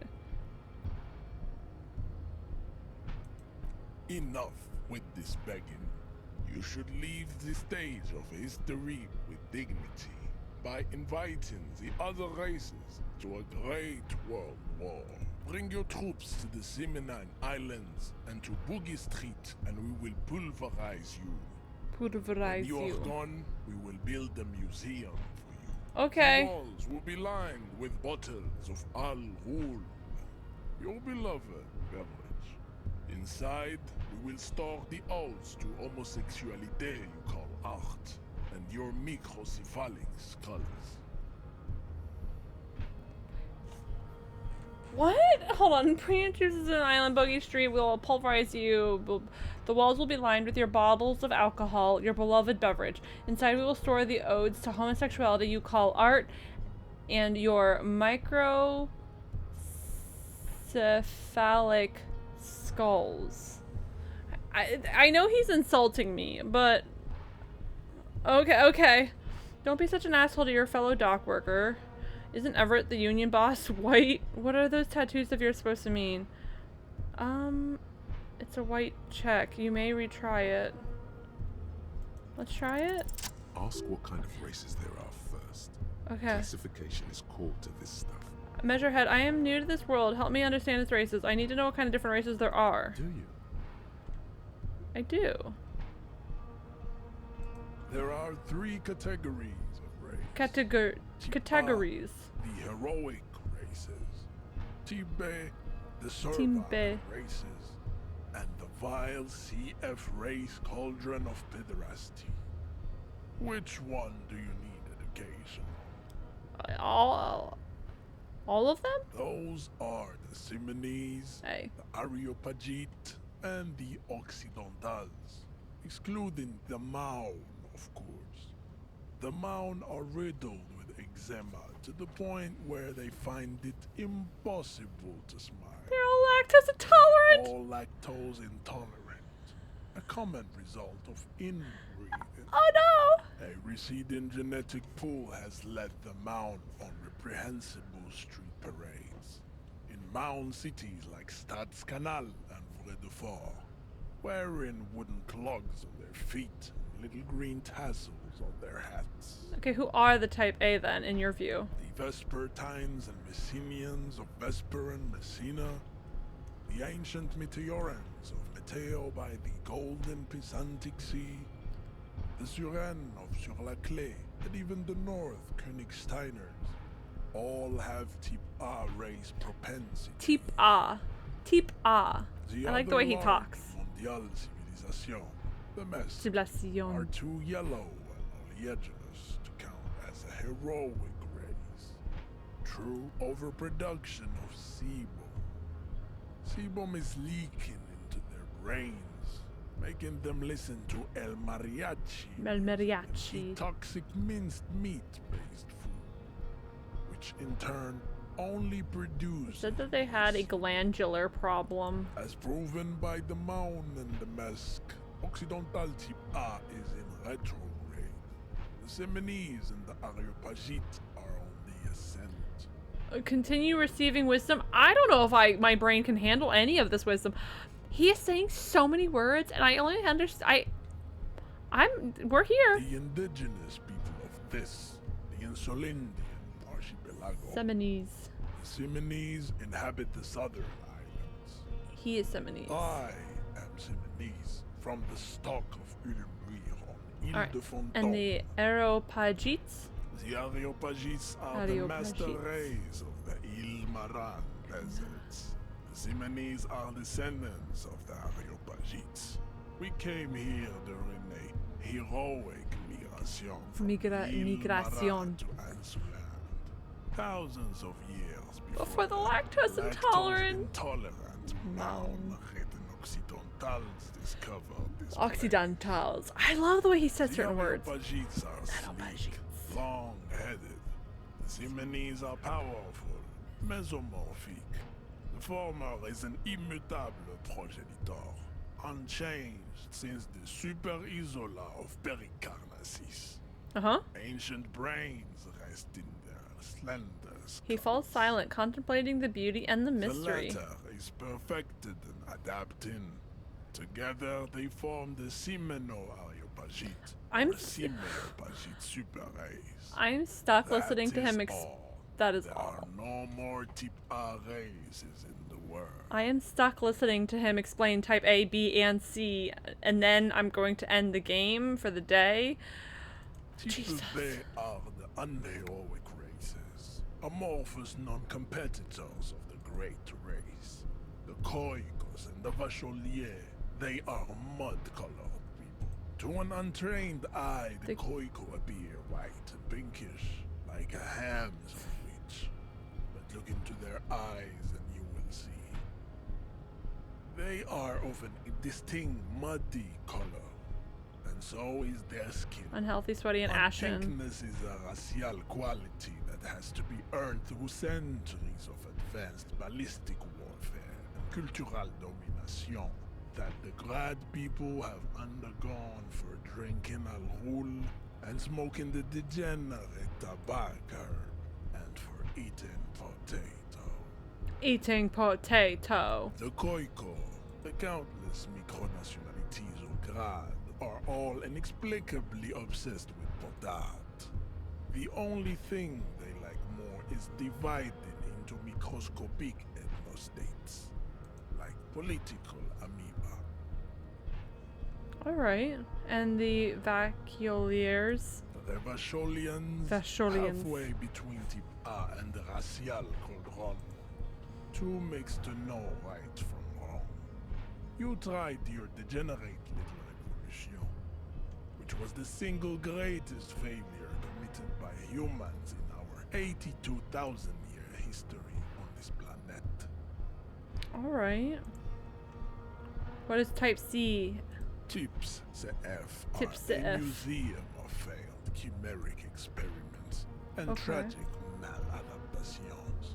They are tortured creatures waiting to be put to sleep. Okay. Your morbid interest in them worries me. I was just curious. Chimeric experiments?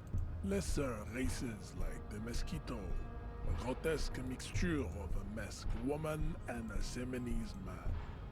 Only possible if the mother is masked and the father Seminese. The other way around, they fail to produce offspring.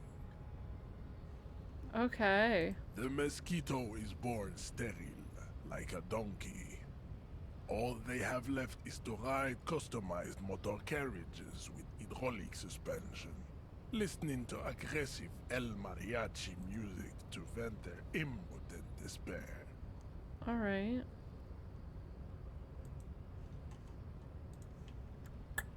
Enough of CF. It is cruel to entertain ourselves with the deformities of CF. Were there any able-bodied races you needed dedication? Now that we've been through all the types, do I understand advanced race theory? You understand nothing. Of course not.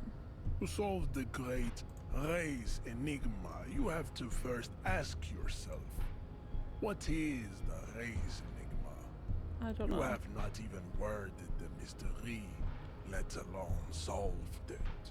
Right, how do I word the mystery? You need to internalize what you have heard here today, then return to me.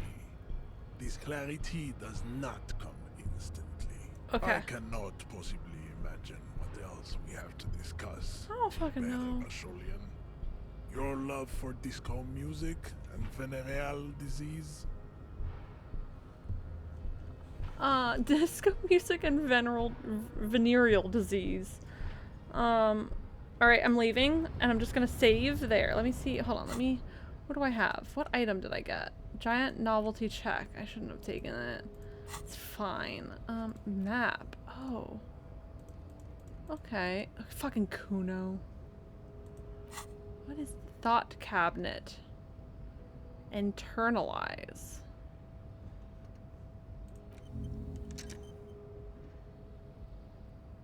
I don't know what that does. Stop. Okay. Sure. Do I have enough points to level up yet? No? Hand-eye coordination info.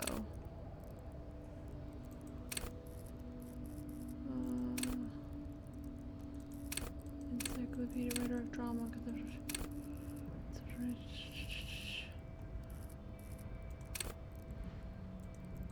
Okay, I don't...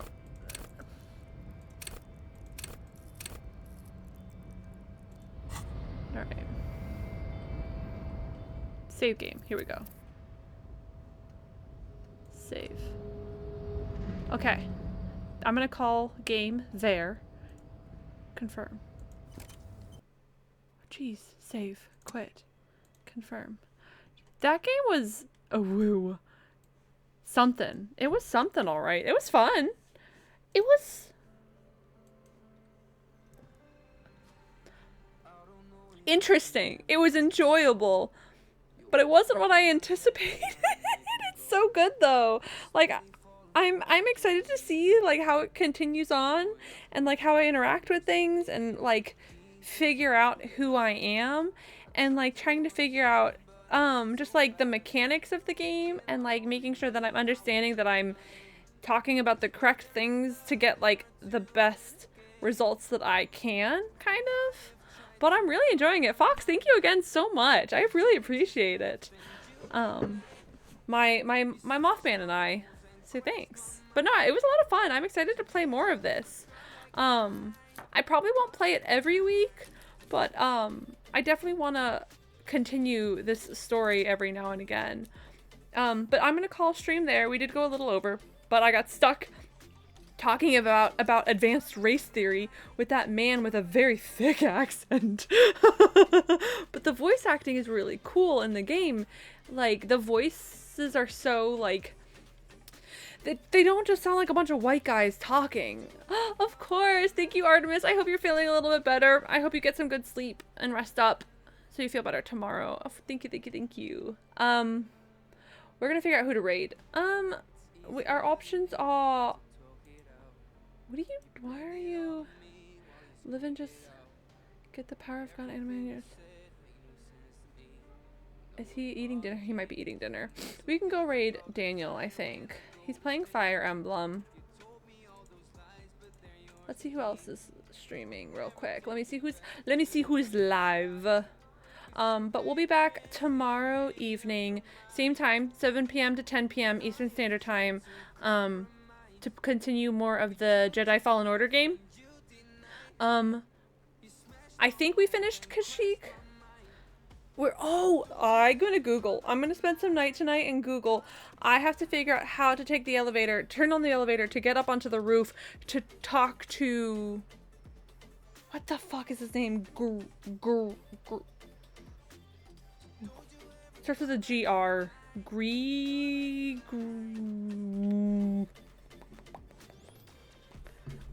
What's his name?